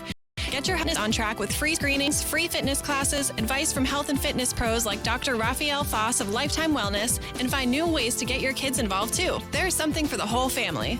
The free Jack's Health and Fitness Expo this Saturday, February 22nd at the Morocco Shrine, sponsored in part by Lou Saab, Honda of the Avenues, and Community First Credit Union. The Players is proud to support the St. Johns County School District's Character Counts program, which focuses on trustworthiness, respect, responsibility, fairness, caring, and citizenship to instill character in the youth of our community. It's 20 days until the Players. At Action News Jax, we're here for severe. When storms threaten, put your trust in the Action News Jax First Alert Weather Team, led by Chief Meteorologist Mike Burrish, rated the most accurate for the last 13 years. The First Alert Weather Team is the only team of certified meteorologists in the Jacksonville area. That means we have the most schooling and training to forecast and predict severe weather, and that experience will keep you safe from a storm. Action News Jax First Alert Weather on CBS 47 and Fox 30. Alexa, how do I drive more customers into my business? First, people will need to hear about you. Then you need to be online where they look for you. Then you need to be involved in the community. Then you need to... Whoa. I don't have time for that. I need to run my business. Okay, searching for a local team that can help. Local Solutions, your local marketing team putting you at the top of mind. Visit JacksonvilleLocalSolutions.com today and let us take your business to the next level. Local Solutions, powered by Cox Media Group. Marketing solved. I sat there and I went, all right, this is why people flirt with taking Chase Young #1 overall. Because the Saints, in a lot of instances, were doing everything right. Do everything right, and you can have one or two of those absolute, tank busters. Go Lick and Wingo, weekdays from 6 to 10 a.m. on ESPN 690.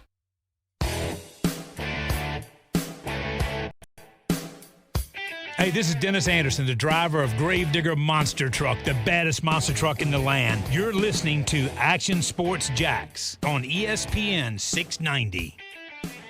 This is the first domino. And, when you talk to people with the Bucks, for instance, you kind of get this sentiment there that, they're waiting to see how things kind of fall out here, that they're not necessarily sold on Jameis, but they also are kind of keeping that in their back pocket as they wait to see what becomes available.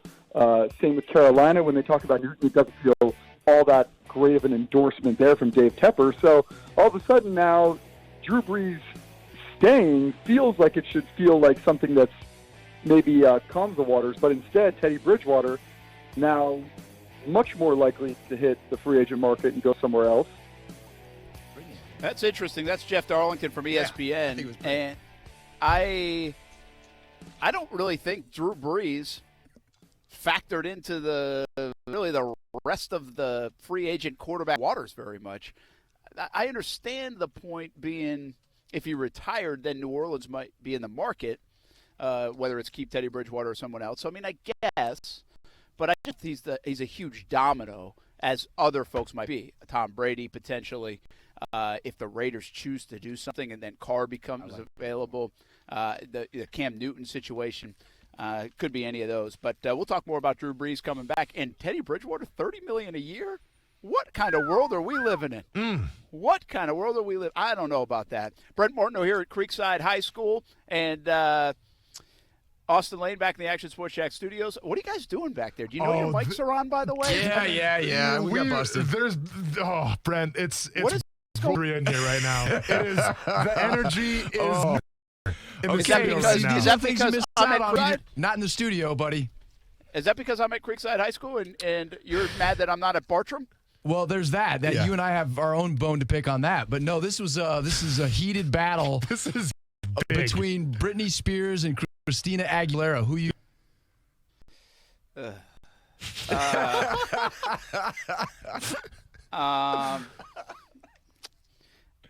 gosh, there's been so many different reincarnations and so many not so good ones of Britney Spears. What? I feel like she's like 20 different persons in her own Do body. we not remember the Christina Aguilera dirty phase? Do we not remember that phase of hers where she's Yeah. rocking But dreadlocks? now, just for the record, in the everybody. boxing For the ring? record, everybody, Austin's using this as an argument against Christina Aguilera. Well, because we got into the topic of who's more I was of a leading sleazeball, Britney Spears, Britney but- Spears or Christina Aguilera. Yes. Now, don't get me wrong. Christina Aguilera, way better voice. She's a talented singer, natural. Yes. I think Britney Spears is more produced. But you cannot tell me that the Christina Aguilera dirty phase was not the slooziest of the sloozes.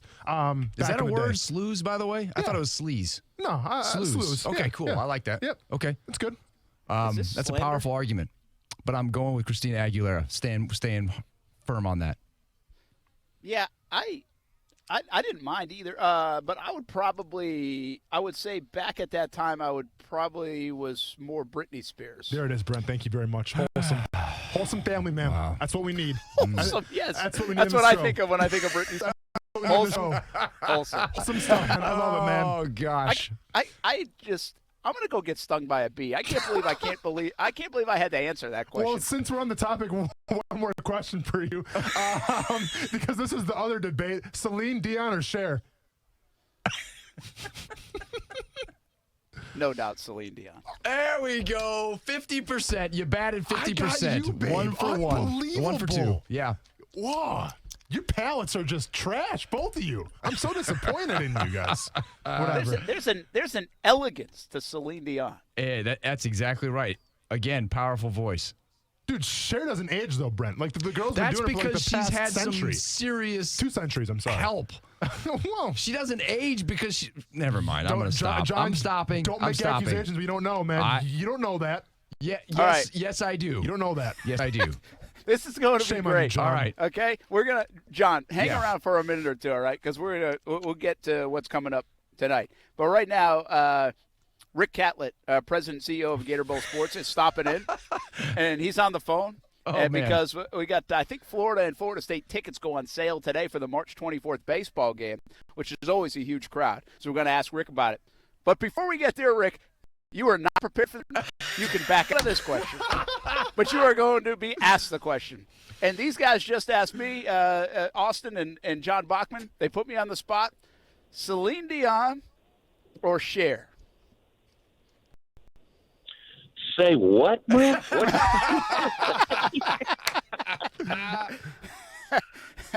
Well, it started with You Britney guys Spears might- or you guys Christina might be having a Aguilera. You guys might be having a little bit too much fun there. I don't know. I know that marijuana's not legal yet in America. But Wow. I know, right? Hey. It's a crazy question because Cher is so much superior than Celine Dion. I get what he's saying.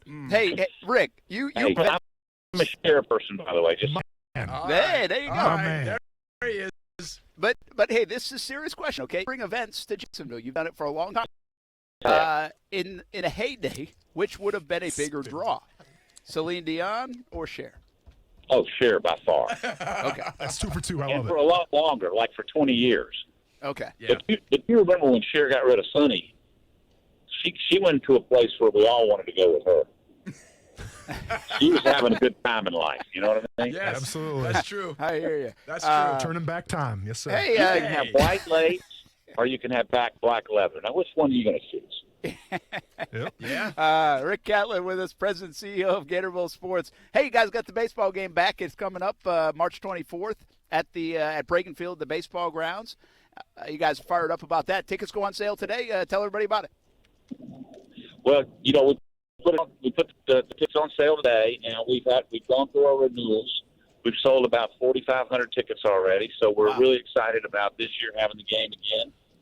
And it's a great opportunity for Jacksonville to host one of the 3 games they play each other each year. And baseball grounds of Jacksonville is such a beautiful facility.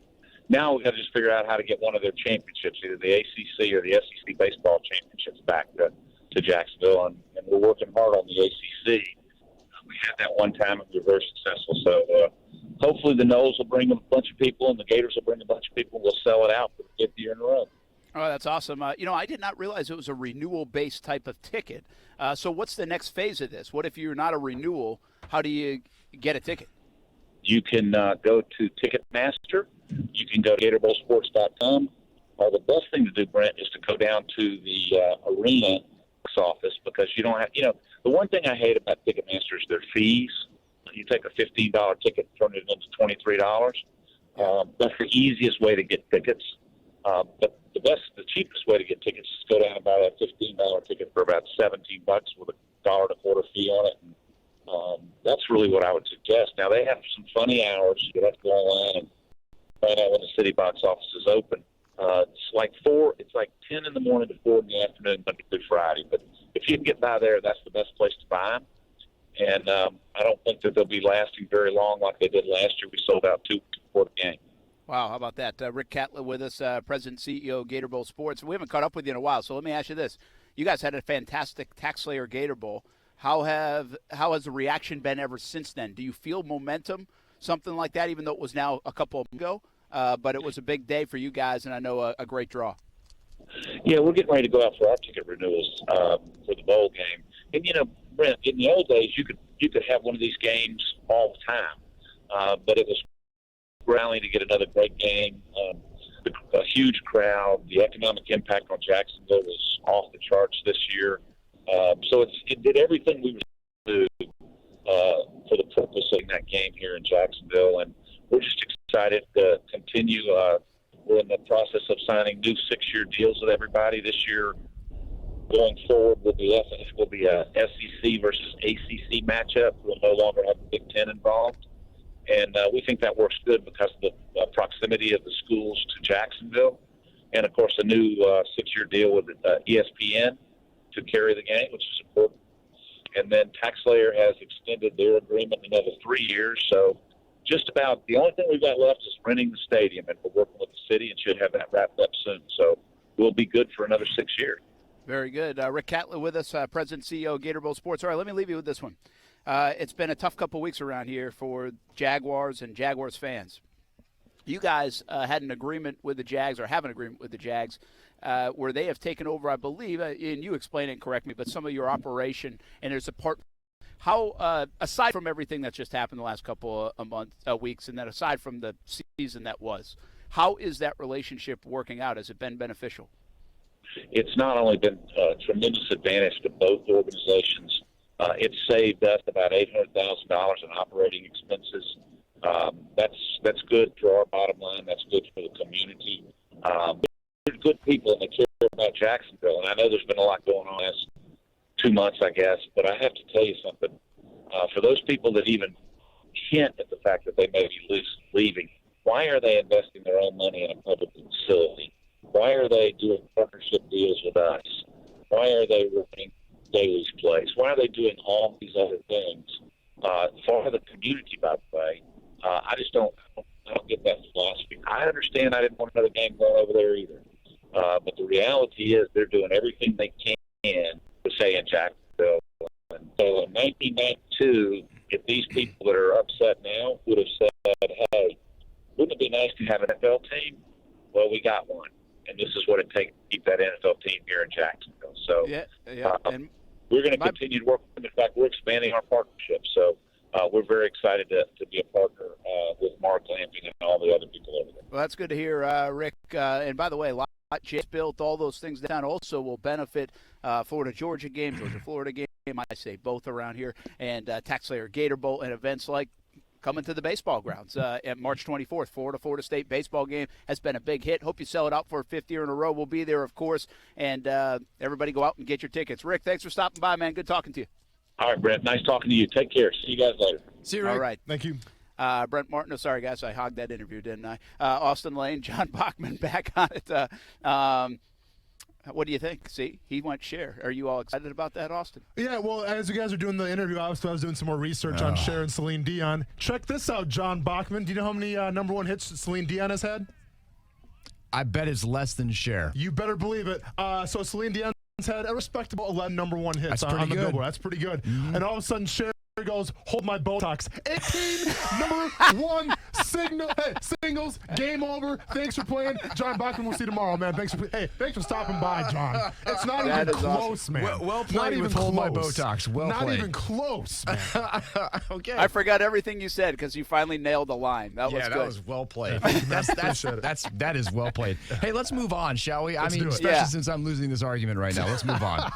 Let's go. What do you got tonight, man? Well, we actually have a very busy day. In fact, that's why I got to roll because we have a bunch of stuff going on right now. We've got two really big stories breaking right now. First one is that JSO is looking for a 10-year-old kid right now who walked away from school.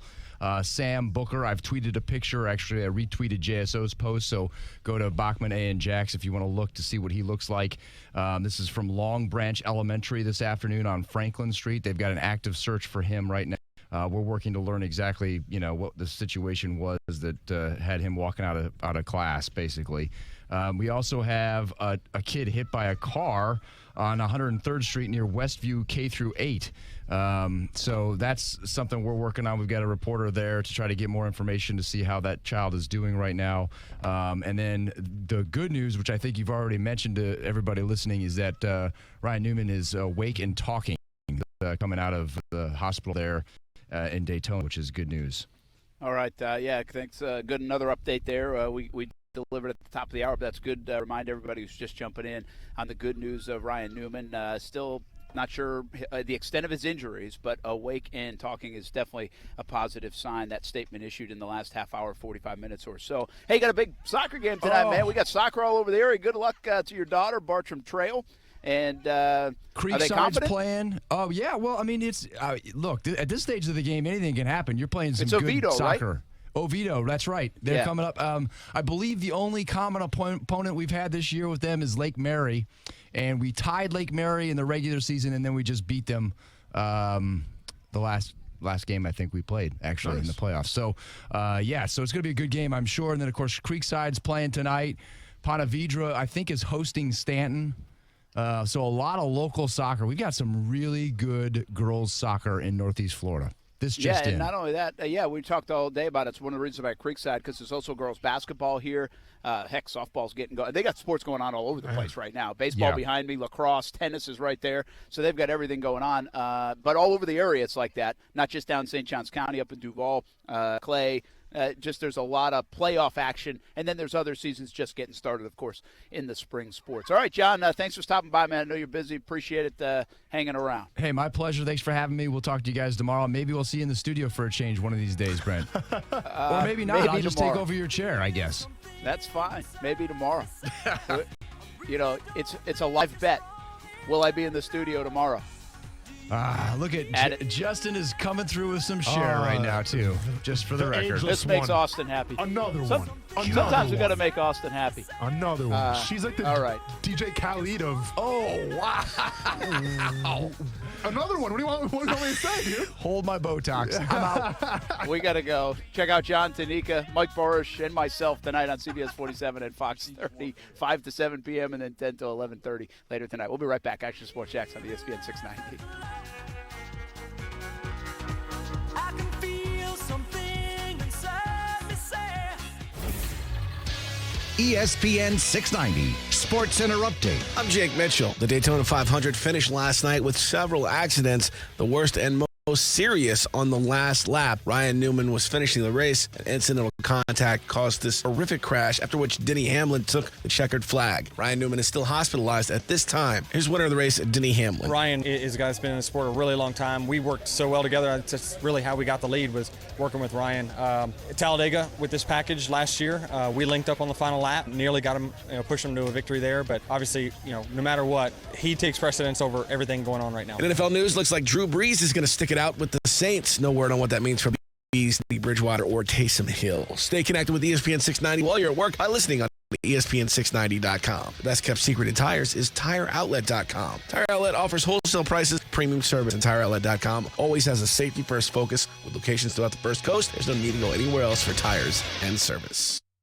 Hey, everybody, this is Brent Martineau. My family and I invested in a Connecticut system from CGC Water a while ago, and we're so glad we did. The team at CGC Water makes it so easy to get the best quality water running through my entire home and the best tasting drinking water right at my sink. And it even makes the better. Do yourselves a favor and start the new year right. Financing options available with approved credit. Call 904-694-2424. Tell them Brent sent you or visit cgcwater.com, your local authorized independent Connecticut dealer.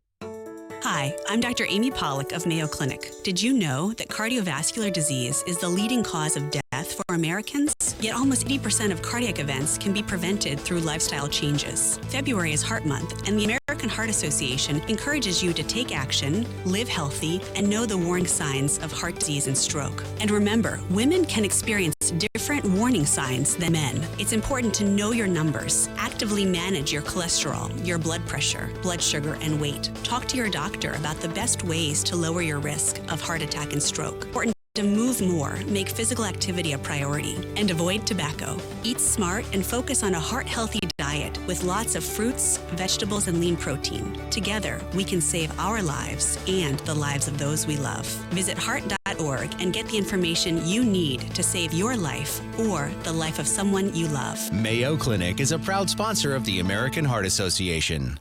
Family is big around here. We're family-owned, family-operated, family-managed. And that means legacy. That means dependability. That means using Grainger. With over 1.5 million products and knowledgeable product experts, Grainger has whatever we need. And with same-day pickup and next-day delivery options, they have it whenever we need it. For over 90 years, businesses like ours have trusted Grainger. Because, like family, Grainger's got our back. Call, click Grainger.com, or stop by to see for yourself. Grainger, for the ones who get it done. Say hello to your new secret advertising weapon, your own branded mobile phone number. StarStar Mobile provisions Vandy mobile numbers prefixed by StarStar, providing audiences an easy way to reach your business. Give it a try now by dialing StarStar Mobile from your mobile phone. That's StarStar Mobile.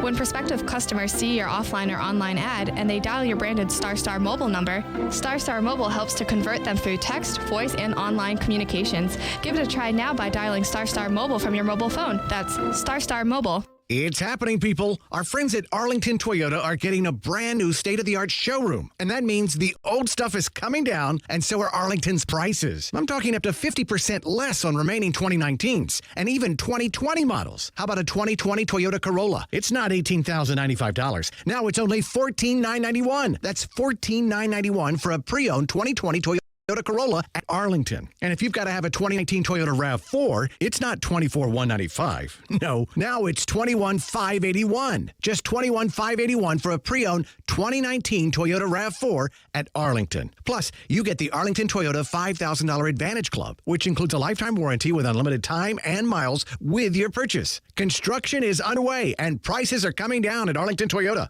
So get in today and pay up to 50% less on remaining 2019s and even 2020s. 10939 Atlantic Boulevard and online at arlingtontoyota.com. Visit arlingtontoyota.com/construction sale for offer details. Did you know financial health is as important as staying physically fit? Be sure to stop by the Community First Credit Union booth at the Jack's Health and Fitness Expo this Saturday, February 22nd at the Morocco Shrine Center to get a free financial health score and enter to win $500 cash. We will also have expert staff on site to answer any money-related questions or play our special Cash Cube game, all at the Community First Credit Union booth at the Jack's Health and Fitness Expo. Visit jackshealth2020.com for more info. Hey, boss, have you heard? More dirt about the Ding Dong Doorbell Company. Uh-oh, what is it now? Get this. Some software engineer for the parent company has called for the immediate and permanent shutdown of the company because of privacy issues. Whoa, this is huge. Yeah, you just can't keep track of all the hacking stories. Oh, and they just fired employees for spying on customers. You realize this is bad news for us crooks, right? What do you mean, boss? Think about it. When these Ding Dong Doorbell customers finally get fed up, they could end up going to SafeTouch. Oh, no. Yeah. Once folks compare the cheap, unreliable, and vulnerable DIY system to a SafeTouch system, then we've lost them forever. Boss, we gotta hope this Ding Dong Doorbell Company stops messing up. Exactly. Because we gotta stick to the Crooks Are Us motto. Stay away from SafeTouch houses. Crooks know to stay away from SafeTouch houses. Hi, I'm Lester Jackson, president of SafeTouch Security Systems. No one beats our technology or our price. Call SafeTouch today at 888-723-8682 or go to safetouch.com. State license number EF233. Let's say you have ED, male impotence. Or maybe you suffer from PE and can't satisfy your partner. If you have either or both of these embarrassing conditions, Prime Men's Medical Center has the solution. Meet Dr. Rabinski, a specialist in men's health. If you're experiencing ED or PE, Prime Men's Medical Center has custom blended medications designed just for you. There's no pain and no surgery. If you have diabetes, high blood pressure, or prostate issues, not a problem. If Viagra, Cialis, or Levitra have let you down, Prime Men's Medical Center has patients lasting 30, 60, 90 minutes or longer. You'll see results on your first visit, guaranteed, or your visit is free. And best of all, it's affordable. For a private consultation with our highly skilled physicians, call 904-206-8105. We guarantee that you'll see results on your first visit, or there's no charge for your consult. Call Prime Men's Medical Center now at 904-206-8105. That's 904-206-8105. Being a victim of medical malpractice can leave you feeling like you've lost control. I'm Eli Anajar from the law offices of Anajar and Levine. Medical mistakes happen more often than you think. Understanding your legal options following medical malpractice is important. If you think you've been the victim of medical malpractice, call the law offices of Anajar and Levine at 904-600-4000. That's 904-600-4000 for a free consultation. And take back control of your life. Office in Jacksonville. The Players is proud to support the St. Johns County School District's Character Counts program, which focuses on trustworthiness, respect, responsibility, fairness, caring, and citizenship to instill character in the youth of our community. It's 20 days until the Players. Hey, it's Goose from Action Sports Jacks on ESPN690. Now, I know there's a ton of ways you can listen to the show, but did you know one of the ways is through a smart speaker? Yes, the Google Home, the Amazon Alexa. It's pretty easy to do. Just tell either of them to play ESPN690. Try it out weekdays from 3 to 6 p.m., and you can listen to Action Sports Jacks. This is Action Sports Jacks on ESPN 690 and ESPN690.com.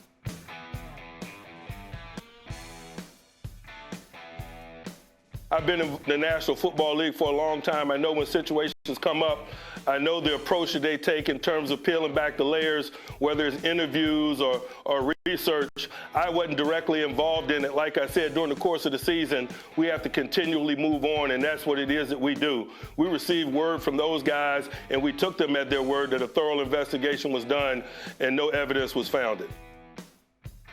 That was Mike Tomlin talking about the Myles Garrett, Mason Rudolph deal, and I was surprised that after all the stuff, reinstatement, he still came out and said there was a racial slur that Mason Rudolph said. Just double down, I know. Double down on it on a time where you're trying to close the book.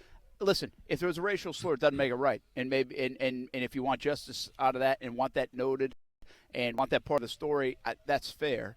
But there was no evidence of it back then. There still is no evidence of it back then. And it becomes he said, she said type of thing, I assume, outside of all the microphones that are on a football field with NFL films and teammates and all the due diligence that was done. So I just didn't – it was odd to me that Garrett, after getting the good news of, hey, you're back, would come out and double down on it at that moment. The timing just seemed off to me. And listen, when you're talking about being on a football field with your teammates, yes, it can be a toxic, masculine place. And if someone was to, call you a racial slur, let me be the first one to say that would be handled either on the field or after the game in the locker room. There's no way that Myles Garrett's going to go to the sidelines and say, hey, you guys, what happened? Well, the guy called me a racial slur. They would have took care of it right there, like I said, after the game in the locker room. I promise you that, Brent, okay? Like, you want to talk about baseball all the time, how they kind of, they have their own jurisdiction? Well, the same thing can happen in the NFL, too. And I get it.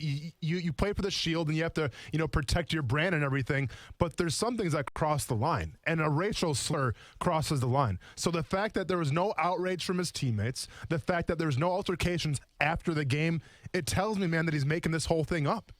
Yeah, and I hate to say it like that, but it sure sounds like it. And, well, I mean, and the NFL has kind of said, yeah, you are, because we have no evidence of it. So, anyway, outside of that, Mike Tomlin's a cool cat, isn't he? Mm-hmm. He's a likable guy, cool customer, doesn't get rattled, has handled a lot of different things in Pittsburgh, and has had a lot of success in Pittsburgh as well. I don't think you're supposed to say that down here in Jacksonville, like anything good about the Pittsburgh Steelers, but it is hard not to appreciate Mike Tomlin. I think that's why guys love playing for him, Austin, because he is – you know what you're going to get with him, and he's going to most likely have your back most of the time. Listen, any sign of a good coach, like if you're winning ball games, if you have talent on the roster, guess what? It's easy to win.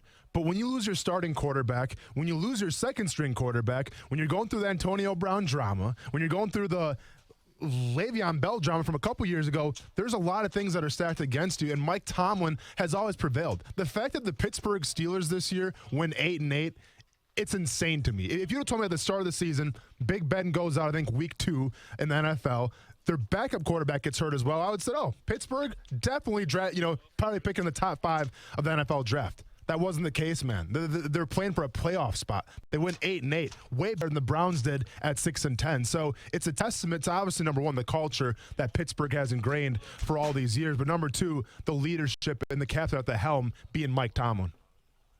Yeah, absolutely. Hey, let's do some balling and falling, sneak it in here before the top of the hour. I'll begin, a little baseball, and I'm going to put a subject that's been fallen for the last couple of weeks is the sign stealing of the Astros. How about balling for Nick Markakis? He becomes the latest to go after the Houston Astros players, and that's where the angst is now going. It's a little bit Manfred and the commissioner and Major League Baseball for their punishment, but it is directed right at the players, not even the Houston organization as much as the players involved. Listen to Nick Markakis earlier today. It angers you, especially from a guy who has played the game the right way his whole career, no shortcuts. I know how hard this game is. I know how hard preparing for this game is, and to see something like that, it's damaging to baseball. It's anger. I feel like every single guy over there needs a beating. Wow. That was like so subdued, and I'm like, wait, Kuz, did we get the right sound right here? So nonchalant with the beating. Wow. Edge. Again, I don't know if that will wear off. I wonder if it will wear off. But this is so unusual, Austin, because you know it.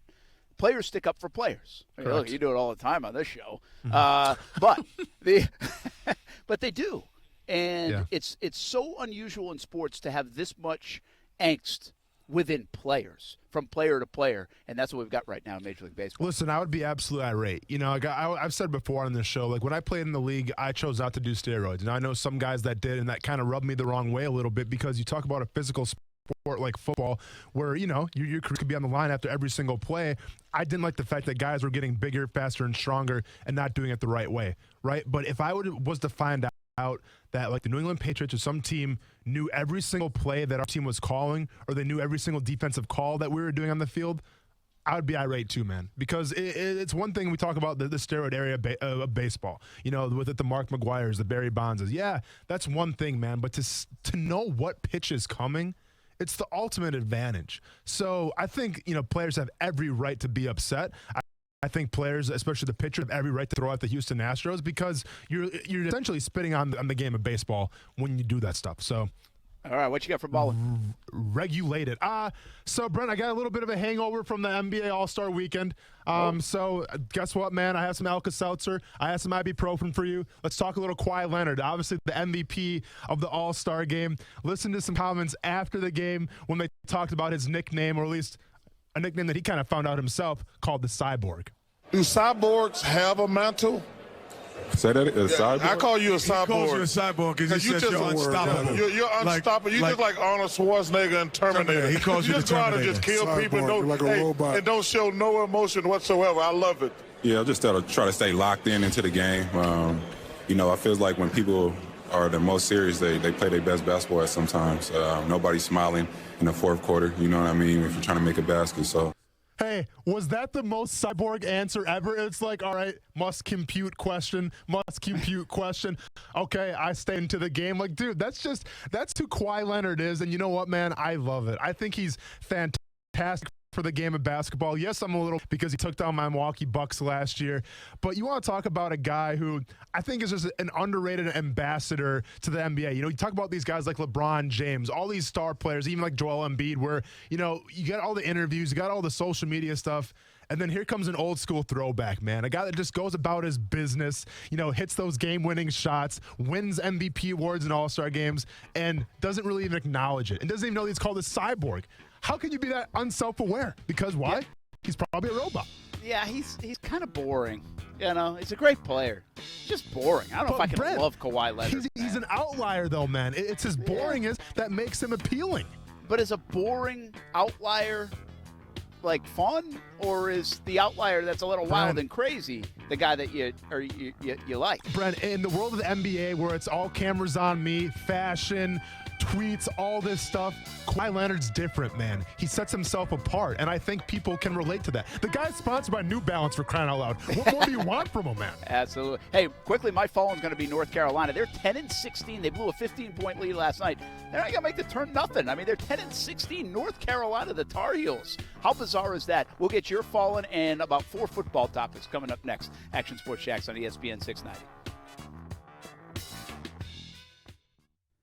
Tax problems can be extremely stressful and cause financial devastation. The tax attorneys at J. David Tax Law are right here in Jacksonville to be your personal advocate and resolve your IRS or state sales issues. J. David Tax Law focuses on your needs and case outcomes. Don't be fooled by these big out-of-town tax companies that only focus on getting you to sign up and pay without even working with an attorney.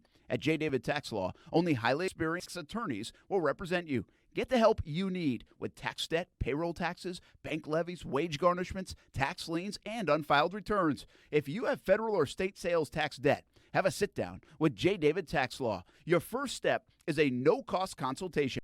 Call J. David Tax Law at 904-507-4777, 904-507-4777. Only a click or phone call away, 904-507-4777, or go to jdavidtaxlaw.com. Welcome to AutoZone. What are you working on today? Time for an oil change? Don't sweat it. We've got the deals to help you get even more out of that tax return. And get ready to take care of that oil change. Like 5 quarts of STP high mileage motor oil and an STP oil filter for just $21.99. And next time, you can get what you need even faster. Just order online at AutoZone.com with our free same-day store pickup. Getting your job done just got easier. Restrictions apply. Hey guys, Mike Golick here. Athletes are still athletes when they're off the field. That's why they still need to make good choices, like staying hydrated with Bolt 24, with antioxidant vitamins A and C, electrolytes from watermelon and sea salt, and no artificial sweeteners or flavors. Bolt 24 is all-day hydration for all-day athletes. It's available in delicious flavors like watermelon, strawberry, tropical mango, and mixed berry, and can be found in the sports drink aisle at most major retailers. Bolt 24, all-day hydration. Golick and Wingo. Jason Fitz in for Trey with Mike Golick Jr. A new Mel Kiper Jr. mock draft. When you're here in Detroit talk about trading Darius Slay, all of a sudden, all the rumor mills start to churn now, boy. Golick and Wingo. Weekdays at 6 Eastern on ESPN Radio and ESPN2. ESPN Radio Sports Center. Christine Lisi right now. Drew Brees ready for at least one more NFL season. The Saints quarterback posting to Instagram he'll make another run at it. Will need to work out a new deal with New Orleans. With Brees returning, the Saints certainly in the mix to be a Super Bowl contender, according to ESPN Saints reporter Mike Triplett. They probably have to rank behind the 49ers right now, but I like them just as much as, you know, the Packers and the Vikings and the Seahawks. But look, this is a team that went 13-3 2 years. And they had 14 guys either go to the Pro Bowl or an all-pro team. It's a loaded roster from top to bottom. Mike Triplett on First Take, Your Take. Driver Ryan Newman awake and speaking with family and doctors as he remains under care of doctors at Halifax Medical Center in Daytona Beach. Newman involved in a terrifying crash at last night's Daytona 500, listed in serious condition. Braves outfielder Nick Markakis didn't mince words when addressing the Astros sign-stealing scheme. Told reporters he feels like every single Astro needs a beating. Didn't detail, though, what would constitute such a beating. Do you own or rent your home? Sure you do. Fortunately, Geico makes it easy to bundle your home and auto insurance. It's a good thing, too, because having a home is hard work. Go to geico.com, get a quote, and see how much you can save. Geico.com. Easy. Broadcasting live from the ESPN 690 Anajar and Levine studios. Anajar and Levine Accident Attorneys. Call 904-600-4000. That's 904-600-4000. ESPN 690, Jacksonville's home for ESPN Radio. WOKV Jacksonville. Listen live everywhere you go on ESPN690.com. ESPN 690, a Cox Media Group station. Brent Martineau. You see him every day on CBS 47, Fox 30, Action Sports Jax. Austin Lane. He's a former Jag star and current MMA fighter. Broadcasting live from the Anajar and Levine studio. This is Action Sports Jax on ESPN 690 and ESPN690.com. I have a lot of respect for Teddy. You know, it's not easy to come in and back up a guy like Drew, and then when a guy like Drew goes down, to step in and fulfill that role after Drew's been doing it for so long. He's been playing at such a high level. That is not an easy thing to do, and Teddy handled it like a champ. I think he's a great leader. I think he's a great locker room guy. You know, he gets along with everybody in the locker room, and he's a smart player. Well, that's Taysom Hill, quarterback or Mr. Do-Everything for the New Orleans Saints. Taysom Hill, all of a sudden, is one of the stories of the offseason. Yep. Who would have thought that? Dual threat quarterbacks, Brent. Dual threat. That's bizarre to me. Join the trend. I think he is being a little overhyped, if you don't mind me saying right now. Big news, Drew Brees is back. What does that mean for Ted Bridgewater, who wants millions and millions and millions and millions times 30 a year? Also, we've had a couple of football conversations related to the Jags. Yannick Ngakoue, more cryptic messages on social media. What does it mean? Also, Gardner Minshew and this sophomore quarterback class, meaning the 2019 draft picks that were quarterbacks, will they take a big leap? And who will be the player that will take a big leap? More on that in just a moment. But I do want to update you on my own Queen Bee story. I think I've outlasted her. At least one of them. It's not a queen, but okay. I'm telling you right now, it's probably a wasp. It's not a wasp. Hey. Like, what's a bee that looks like a queen bee then? Like, is there another one that, like, you know how big wasp? a queen bumblebee? bee is, right? No. A hornet? No, a wasp and a hornet look alike. I mean, can you take a picture, dude? Well, she's gone. I outlasted her. She's gone. So you didn't get stung. Is gone. Is that a song? Like my queen bee is gone. My queen bee is gone. I mean, if you sing about Beyonce, it could be. Dude, it's a fat bee. Isn't that like a queen bee? Yeah, I think it's rare for a queen bee not to be by the hive, Brent. That's all I'm saying. Well, maybe there's a hive. You didn't ask me if there was a hive. There might be a hive. Well, hey, Brent, are you doing the show from a beehive right now? Is that what we're doing? Is that where we're at? Possibly. Sorry, I assumed that you weren't doing that. All right. My knowledge of bees is fallen. Well, what else has fallen for you? Here's what we need to do real quick, though. When we go to Green Bay for hopefully the Jaguars, the Packers game, I'm going to take you to my grandpa's bee farm, and we're going to drop a crash course on bee knowledge to you. There's going to be about 100,000 bees swarming around. Don't worry about it. We'll make sure you have the proper gear. But, yeah, man, let's give you a crash course. I would like that. Is that in Iola? So it's in Northland, which is about like 8 miles away from Iola. It's right next door. Yeah. All right. So put it on the list. Put it on the list, and you're gonna notice too. Like my grandpa doesn't wear any of the beekeeper outfit. He just wears his like bibs or whatever. So that's it. He's kind of old school. Yeah. So hey, why? What about like say they play that game in like November? Okay. What do bees do in November in Wisconsin? Yeah, so obviously it gets cold there in the wintertime. So what the bees do in the boxes is they actually like kind of swarm together and they don't come out. You know, they stay in the boxes and they try to keep warm to beat out the winter. Cool thing that my grandpa does, actually he designs bee boxes. So he sells them all around like Wisconsin, and he has some buyers in Chicago as well, where he actually figured out a way to insulate the bee boxes so that way when it gets like, below zero, they can still survive. I'm going to buy a bee box for the next time I come to Creekside High School and do a show. Now we're talking, man. I like your style.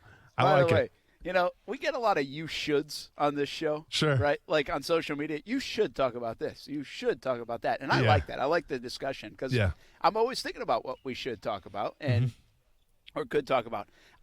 Now I know why people are saying you should. Lately. Yesterday, it was 10 minutes on elephant dung. Yep. And today, it's been probably an inordinate amount of time on queen bees. And share. And share. Yeah.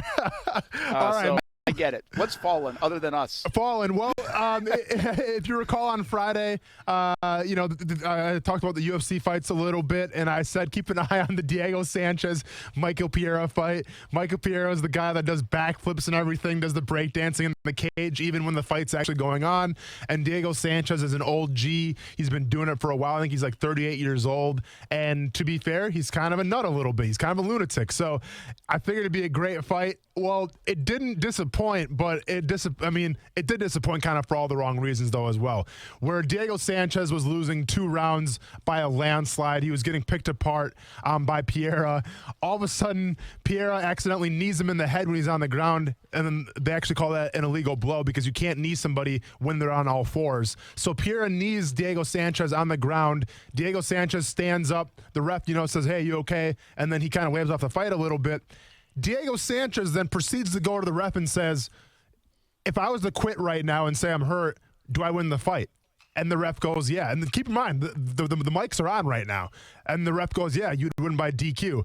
So Diego Sanchez opted out of the fight, said he was hurt, and Michael Pereira, who was winning for 2.5 rounds, ended up losing the fight because Diego Sanchez essentially quit. Now, it's hard to say, was he really hurt or not? I think the general public, including myself, would say he was fine. Obviously, he was kind of doing a veteran move a little bit where he said, "You know what, I'm hurt. I can't continue." Because let's be honest, man, if you lose a UFC fight, you only get half your purse. So in doing that, Diego Sanchez actually got his entire purse. But also in doing that, he got the scrutiny now of MMA fans. Yeah, not only that, and you got to wonder how much money there might be to be made down the road. Correct. Although, more scrutiny, more polarizing, more popular. Yeah, that's a good point. And maybe that's not a bad play from a branding and marketing standpoint on his part. By the way, Austin's got a fight coming up March 6th in Dallas. That's been announced. We'll talk a little bit more about it as the days and weeks go along. We get closer, but it's not that far away. And we're planning to have a watch party. More information on that, but circle March 6th on your calendar. I did want to ask you, man, what time will your fight start, do you think? Do you have any idea, like a window? Yeah, I think the main card would start 8, so that would be Central Time, if I'm not mistaken. So okay. I predict that I would probably go on around 9:30, 10 around here. Yeah, so I'd buffer in about a half hour even on top of that, just because you never know, right? Yeah, so exactly. Sometime maybe between 9:30 and 10:30? Maybe, yeah. Don't quote me on that quite yet. I can kind of, ask around a little more and see if we got any information. But, yeah, I'd probably plan on that. Okay, good deal. Well, we'll give you more information on that, but we'd like you to come out. We'll have a little watch party, have some food and fun, and I'll watch Austin's fight because we think we can do that. So maybe have more information on that in the next couple of days. All right, let's talk some more football, man. Here in the 5 o'clock hour on a Tuesday, I'm live at Creekside High School, where there's a bit of everything going on in terms of playoff soccer, playoff basketball. We got a little baseball behind us. Softball team has a game. I'm watching lacrosse practice. I'm watching tennis play, and I'm watching track and field run.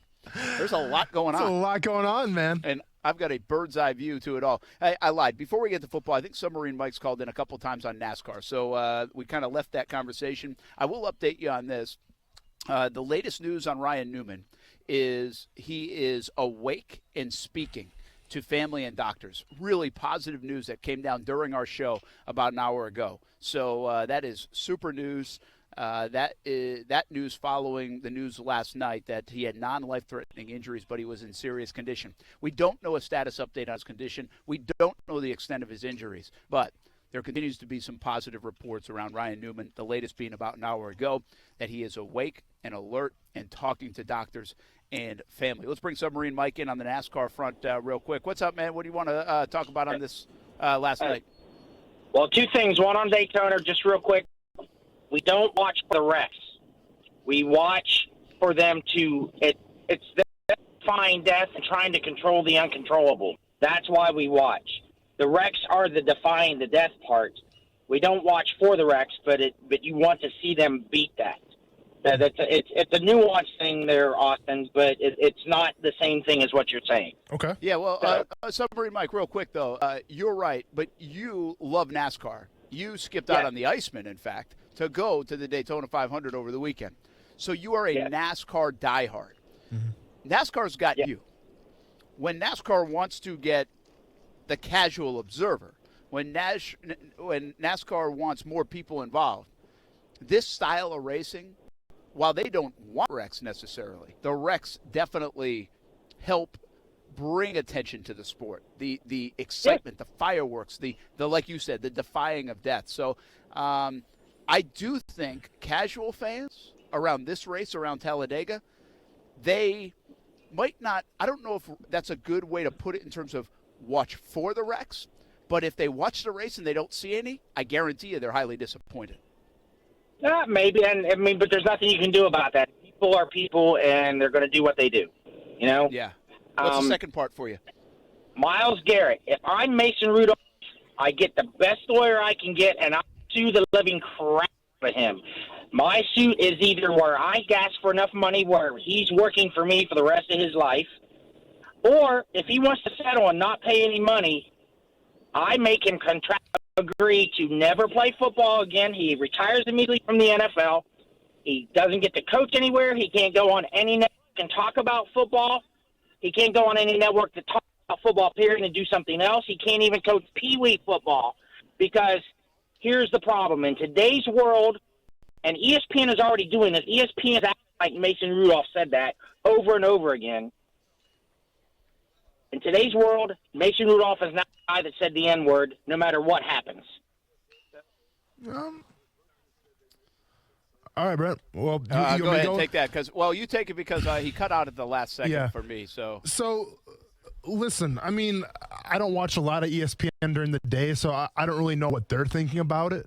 I think the world right now isn't treating Mason Rudolph like he's the guy that's guilty that said the N-word. I would actually I don't feel that. I would actually beg to differ. You know, and I'm very adamant where I don't think he said it because the reaction happened after it. There wasn't really any reaction. There wasn't any fights or anything like that. So I think Mason Rudolph isn't really being outcast per se, you know, at least not from my circles. Now, maybe I'm misspeaking in the NFL, but I think overall people are actually on Mason Rudolph's side. And to say you should sue him, you should go take this to court. Yeah, I can get that because, to be fair, I think Myles Garrett did slander his name a little bit.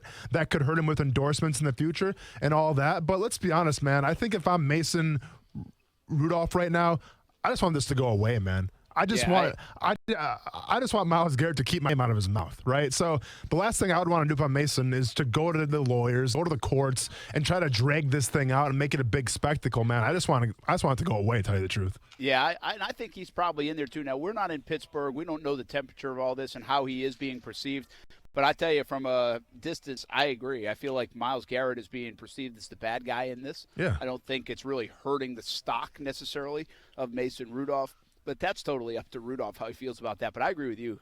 I feel like he probably wants this to be done. Well, and let's be honest. And get away from it. Exactly. You know? And I think Mike Tomlin even helped Mason Rudolph's case a little bit. You know, obviously Mike Tomlin, being a black coach, went on ESPN, went on all the channels and had his quarterbacks back and said, I don't think he said that. You know, so I think Mike Tomlin's helping kind of set the narrative of where Mason's not necessarily a bad guy because he didn't say any kind of racial slurs. So I don't think like the outside world, you know, is really against Mason here, to tell you the truth.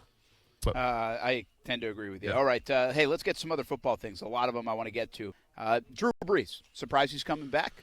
No. Not at all. You know, I mean, yeah, I get it. You had the injury last year. The playoff game against the Vikings obviously wasn't his best showing at all, but when you got Alvin Kamara coming back, when you got Michael Thomas, you have all those weapons. You have a pretty solid offensive line. I think Drew Brees, the way he feels right now is he has some unfinished business to do, so I'm not surprised whatsoever. Yeah, I'm not really surprised either. I feel a little bit for Drew Brees because I kind of sense, although I think he loves playing the game and he still plays at a high level and they've still got a good football team. I think, again, this is totally from the outside, just kind of guessing, that he feels a sense of responsibility to finish this, right? To get a Super Bowl. They've been so close. They've had so many good teams. And he does these last three heartbreakers in the last 3 years in the playoffs have just left such a bad taste. And they have been good enough to win probably each year. Yeah. And so I almost feel like I sense he's coming back for that reason, than more so than he is for the love of the game and I want to play another year. Now, you still have to love the game, have a passion of the game, all that stuff. But I feel like there's almost a responsibility tied to him and Peyton and this team and this era of Saints football that they want to close it off with a win. Everybody wants to close it off, but they don't want to close it off with what happened the last 3 and just a major disappointment in New Orleans. Sometimes their own fault and sometimes, the ref's fault. Exactly. And you talk about Drew Brees right now, man. You talk about 32 teams in the National Football League. Am I in the wrong right now, Brent? Am I crazy to think that Drew Brees is still a top 5 quarterback in the National Football League? No, you're not. Yeah. He's definitely. Yeah. With that, by the way, because all the people we talk about with Tom Brady, even Aaron Rodgers, right, that we know is so gifted, maybe a Ben Roethlisberger, maybe even a Phillip Rivers. The one thing about Brees is he has everything around him. Like we say with Brady, hey, he's got to have stuff around him, right? It looks like he's losing the stuff around him. Well, Brees has had fantastic stuff around him. Now, you can argue he needs another wide receiving target. He's got the best receiver in the game, arguably, the last couple of years. He's got Kamara. He's got Sean Payton calling plays. Jared Cook he's at got tight a pretty end. good offensive line. He's got Cook now as Former a Pro Bowl guy bowler. at tight end.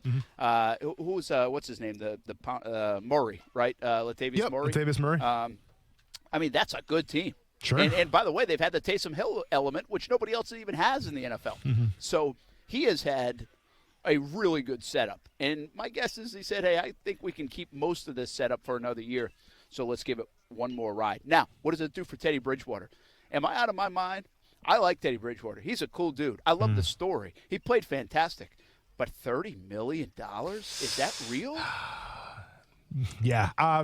To me, and listen, I'm in your boat too, Brent, right? Like what Teddy Bridgewater was able to do when Drew Brees went down, and literally, I think he went 5-0, correct?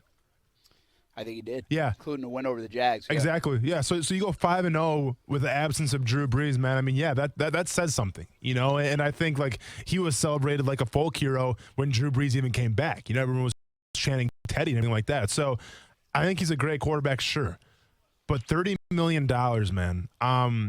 To be fair, on a sample size, which, you know, it's not really there. I cannot get behind that. And the same thing with Taysom Hill as well. I mean, we can talk about both quarterbacks, but with Teddy, man, I just can't see it happening, unfortunately.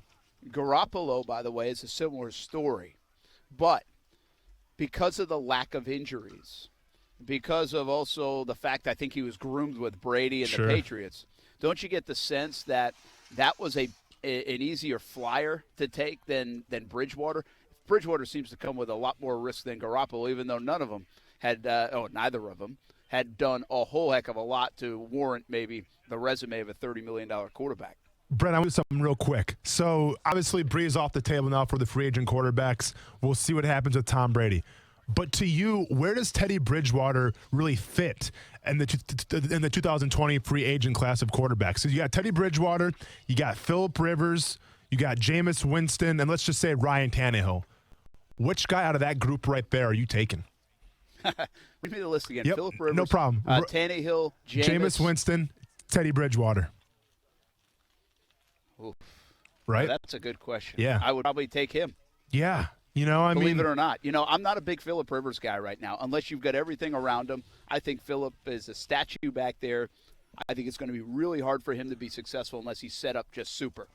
I think the Tannehill thing was Bortles-esque, you know, now that we saw that in Jacksonville. I don't know if that's really who Tannehill is. Jameis is a turnover machine, even though he's fun, and I think he's got talent, and you don't usually wash that away. We saw that here in Jacksonville, too. So I would say they're all gambles. Of course. And I think I would gamble on Bridgewater because I think he's got a lot more upside if you give me those four quarterbacks. Yeah, and I think I'm kind of in the same area as well, where obviously you're bringing a quarterback in to win right now, but also plan for the future. And I think Teddy Bridgewater, no pun intended, is the bridge. You know, I mean, I think he's the guy that can do that. He could be. All right, I want to hit a couple more topics. Jalen Ramsey might be up for a big deal. Do you think the Rams get the deal done? There's about a month away from free agency now, and they obviously – mortgaged a bunch with the 2 first-round picks and a 4th. Don't they have to get something done with Jalen? I mean, you think Yannick Ngakoue has leverage in a deal that will get him paid, whether it's here or somewhere else. I got to believe in L.A., Jalen Ramsey has all the leverage in the world to get almost whatever he wants. So here's the thing. L.A. goes after Jalen Ramsey because they need some, better defensive players. They want to build that identity on defense. So, they sell 2 first-round draft picks to get Jalen Ramsey. I think the thought is he comes in, brings a new swag, brings a new attitude, kind of pushes the Rams over the hump. They make the playoffs, and then who knows what happens from there, okay? They don't do that, though, okay? The Rams don't go to the playoffs. It was a disappointing season, to say the least, for Rams fans. Now, if you're a Rams fan or if you're a player in that locker room, you've essentially given away 2 first-round draft picks. You didn't go to the playoffs, and what do you have to show for it? Really nothing unless you pay Jalen Ramsey what he wants. And I think that's what you have to do if you're the Los Angeles Rams, because if you do lose Jalen Ramsey and if you don't sign him, then those 2 first-round picks and everything else, it was all for nothing. So you absolutely have to pay him. And guess what? Like you said, Brent, if you're Jalen Ramsey right now, you're sitting in the pole position because you're essentially you can call the shots, basically. Jalen was a messy situation here in Jacksonville for a few weeks. Yannick Ngakoue is starting to become a messy situation here in Jacksonville. Doesn't seem like anything can be a clean situation or a good one right now in Jacksonville, just anything. But why is the bad guy in Brent rooting for this to be as messy of a situation possible for the LA Rams? Like, I want to see all the drama unfold. I want to see Ramsey start cryptic tweets at the Rams. I want to see him go back and forth with everybody. It would just be fun to watch play out in someone else's yard for a couple of days, weeks, months, if it takes that long. Well, listen, I mean, I absolutely agree with you, man, right? Like, you kind of want that chaos a little bit. But at the same time, and to be fair, I think the Rams, the past couple years, you know, they've been a respectable organization, right? Like, you go through the thing with Aaron Donald. Aaron Donald wanted that new deal. Well, they got it done, right? So it seems... That was a little messy, though. It was a little messy, but, man, for as much as he commanded, they gave it to him, Brent. Yeah. Okay? Like, I mean, listen, anytime you pay that much to a 3 technique, and I don't care how good you are, it's always kind of a weird ordeal, but they did it.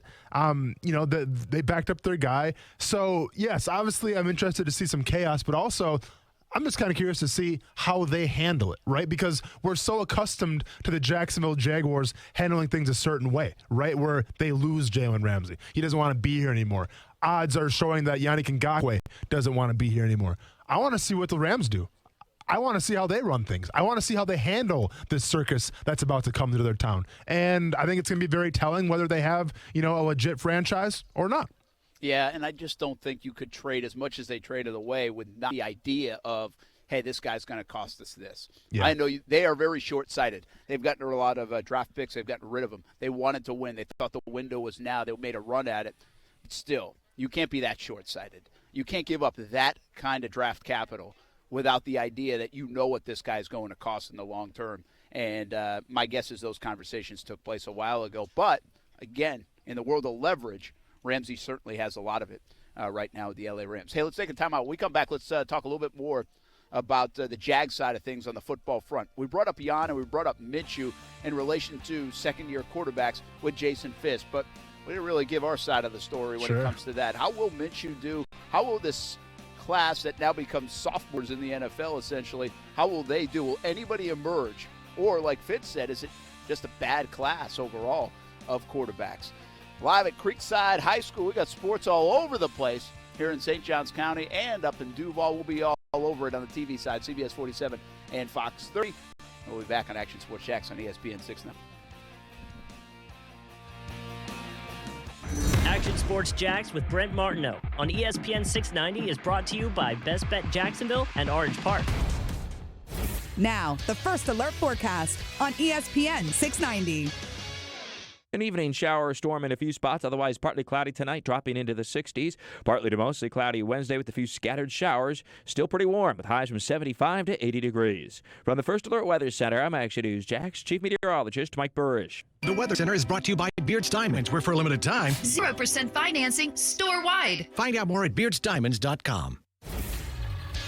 ESPN 690 Sports Center Update. I'm Jake Mitchell. The Daytona 500 finished last night with several accidents, the worst and most serious on the last lap. Ryan Newman was finishing the race. An incidental contact caused this horrific crash, after which Denny Hamlin took the checkered flag. Ryan Newman is still hospitalized at this time. Here's winner of the race, Denny Hamlin. Ryan is a guy that's been in the sport long time. We worked so well together. That's really how we got the lead, was working with Ryan. At Talladega with this package last year, we linked up on the final lap, nearly got him, pushed him to a victory there. But obviously, no matter what, he takes precedence over everything going on right now. NFL news looks like Drew Brees is going to stick it out with the Saints. No word on what that means for backup QBs Teddy Bridgewater or Taysom Hill. Stay connected with ESPN690 while you're at work by listening on ESPN690.com. The best kept secret in tires is TireOutlet.com. Tire Outlet offers wholesale prices, premium service, and TireOutlet.com always has a safety-first focus with locations throughout the First Coast. There's no need to go anywhere else for tires and service. It's time to chub it up at Mr. Chubby's Wings. Hey, everyone, this is Brent Martineau. You know I love the wings at Mr. Chubby's Wings. Also, though, I love the atmosphere. Lots of TVs to watch college hoops, racing, or MMA. It's a fun atmosphere day or night, lunch or dinner. A full menu, not just wings, but you got to try the wings, especially the Maple Cajun, my favorite. 2 locations, Fleming Island and the West Side. Chub it up at Mr. Chubby's Wings. Zero Res can clean your carpets, upholstery, area rugs, tile, grout, granite countertops, and much more. And right now is the time to call Zero Res because they're offering the hottest price of the year. You get 3 rooms of carpet clean for only $99. Call Zero at 904-287-5727. In general, I'm a win-win guy. When I have to spend hours searching for the right part, it's lose-lose. It's time lost for me and lost time for my crew. That's why I order from Grainger. With product experts that have the answers to my toughest questions, an easy-to-use website to help me find the right product quickly, I can rely on Grainger to make getting supplies for my business as simple and seamless as possible. When it comes to getting things done, it's a win-win. Grainger's got your back. Call clickgrainger.com or stop by to see for yourself. Grainger, for the ones who get it done. Jacksonville Truck Center is to help you get in the truck you deserve. When you need a fleet vehicle, Jacksonville Truck Center has the largest selection of pre-owned commercial vehicles, including cargo vans and work trucks. We're here to make it easy for you. There's commercial or personal financing available, even if you have bad credit. Don't spend your tax return money anywhere else. Visit the new Jacksonville Truck Center on Arlington Expressway next to the Southside Connector or online at jacksonvilletruckcenter.com. Are you renovating or upgrading your flooring, North Florida? Don't pay the overinflated prices from all the big box stores. At Carpet Man Flooring, they have 2 mega warehouses stocked with inventory and ready for delivery to your home. Come see them at Wells Road or St. John's Bluff for all your flooring needs, or visit them at carpetman.biz today. The first step to a beautiful home, call the Carpet Man. The following message is sponsored by the Florida Department of Elder Affairs, the Florida Association of Broadcasters, and this radio station. Soon, it will be time to make important decisions about your Medicare prescription drug coverage. Shine counselors provide free, unbiased help in selecting a Medicare Part D or Advantage plan. If you have questions, Shine can guide you through the enrollment period ending December 15th. For more information or to volunteer, call 1-800-963-5337 or go to floridashine.org. Not sure which fitness classes at which venues are right for you? For one day only, Planet Fitness is bringing their judgment-free zone to the Morocco Shrine Center for the Jack's Health and Fitness Expo this Saturday, February 22nd, for you to try some different classes and speak to fitness pros. Then try a free smoothie sample from Smoothie King while checking out vendors with advice and health and fitness, ways to get the kid outside, and even some looks into your financial health. All in one place, the Jack's Health and Fitness Expo. Learn more at jackshealth2020.com. Looking for a different lunch experience? Come dine with us on Fridays at Clara's at the Cathedral, located at 256 East Church from 11 a.m. to 1:30 p.m. Treat yourself weekly to an upscale menu, live entertainment, and fellowship with friends and colleagues you don't want to miss. Call and reserve your seat or table today at 354-4162 or log on to clarawhitemission.org. All proceeds benefit the Clara White Mission. Love is in the air at Beard's Diamonds. And you'll love this incredible offer. 0% financing store-wide. Yes, get 0% financing for 5 years on anything and everything. But hurry, this incredible free financing won't last long. How about about a $6,000 designer setting? You pay just $100 a month. You just spread your payments over 60 months. And get her that piece of jewelry she's been dreaming of. How about a GIA certified diamond with a Decoria Viraggio setting for $12,000? You pay just $200 a month. Buying fine jewelry has never been better. People drive from all over to Beard's Diamonds for the best selection, best prices, and now 0% financing for 5 years. Pick out that one-of-a-kind piece, then divide your total by 60, and that's what you pay a month. Beard's Diamonds. Located at the St. John's Town Center. Or at beardsdiamonds.com. Where exceptional is affordable. How are the New Year's resolutions going? Check in at the Jack's Health and Fitness Expo this Saturday, February 22nd at the Morocco Shrine Center for free fitness classes by Planet Fitness, free health screenings, chair massages, your chance to win multiple prizes like a 12-month membership, or free money in the Community First Credit Union's money machine, or a chance to find your furry soulmate with free adoptions on site by the city's animal care and protective services. All at the Jack Health and Fitness Expo this Saturday, February 22nd. More info at jackshealth2020.com. The Dan Le Batard Show with the Stugats. HQ Trivia officially died over the weekend. Heck of a run, though, right? Not really. It ascended to the mountaintop and then fell very quickly. Check out the podcast wherever you get your podcast. Now, back to Action Sports Jacks on ESPN 690 and in the TuneIn Radio app. The fact that Tua has the medical, if it wasn't for that, Greeny, there would be a discussion at number one. Herbert, if he would have had that wow moment or two overall from quarter one to quarter four, both passing and running, then he would have been locked in. Some people think he should still be the first quarterback off the board. So there's a lot of debate there, Greeny, but I think Burrow is solidly the consensus number one guy. The caricature of Mel Kiper is awesome. You know, it's become such a thing, like it doesn't feel like the real thing. Yeah. You know? Like you've seen so many people. I think Frank Caliendo has changed my real world versus warped world mind when it comes to people like Mel Kiper or John Madden. You know, yep. He does it so well. Or Gruden. I'm like, is that really Gruden or is that not Gruden? But it's so funny. He's one of those guys. You know, not Caliendo, but Mel Kiper. I forgot actually. Mel Kiper came out with the draft, and I said this yesterday. I think it was. I don't like going through every mock draft. There's a ton of mock drafts. Yep. And we'll talk plenty about draft the next 2 months. And they're fun to reference, but it's just such a guessing game. Mel Kiper is well respected, and though I would be I'm interested to look at him, right, and see, okay, I wonder who they have, because I'm interested to see, is everybody aligning, or does somebody go outside the box in a box that makes sense? And we had the discussion yesterday, and part of that discussion was, listen, I don't feel like they're going corner at 20. Yet a lot of people do, because they've got to replace Jalen Ramsey and potentially replace A.J. Boye. So I understand the logic, but I just don't know if they're going that way. So that's why I kind of like looking at the mock draft. So maybe in our last segment we'll take a look at Mel Kiper. I think he did a new one today. But honestly, I haven't even looked it up yet, what Mel Kiper had to offer on the mock draft. Do you like him? I mean, do you think is there credence to him? Or you look at him as just like people throwing darts? Yeah, I mean, listen, I understand Mel Kiper, I'm sure, does his due diligence. I feel like you have to if you're at that type of position. Absolutely. That's what he's paid to do. Yeah, that's what you're paid to do and everything. But, I mean, I don't know. Well, as far as the mock drafts are concerned, I'm sure he's got the sources, Brent. He talks to some of the scouts. Maybe he talks to GM. So, if I was to look at a mock draft, it would probably be like a Mel Kiper or Todd McShay, like one of those big names. But at the same time, man, this whole mock draft season, it's so crazy to me. And I'm not making fun of anybody, because I know a lot of fans, they make their own mock drafts, and that's cool. If you got time in your hands, more power to you, man. But how many mock drafts have actually come back to be 100% true? It just never doesn't be 100%. It never, because there's I get no science to it. It's kind of the off guessing a little bit, because you don't know what teams are going to do. And let's be honest, even if you do have sources, Well, 9 times out of 10, those sources are probably going to keep it close to the chest because maybe they're probably planning to make some moves as well. So it's hard to gauge. I appreciate it because obviously it gets the conversation going a little bit.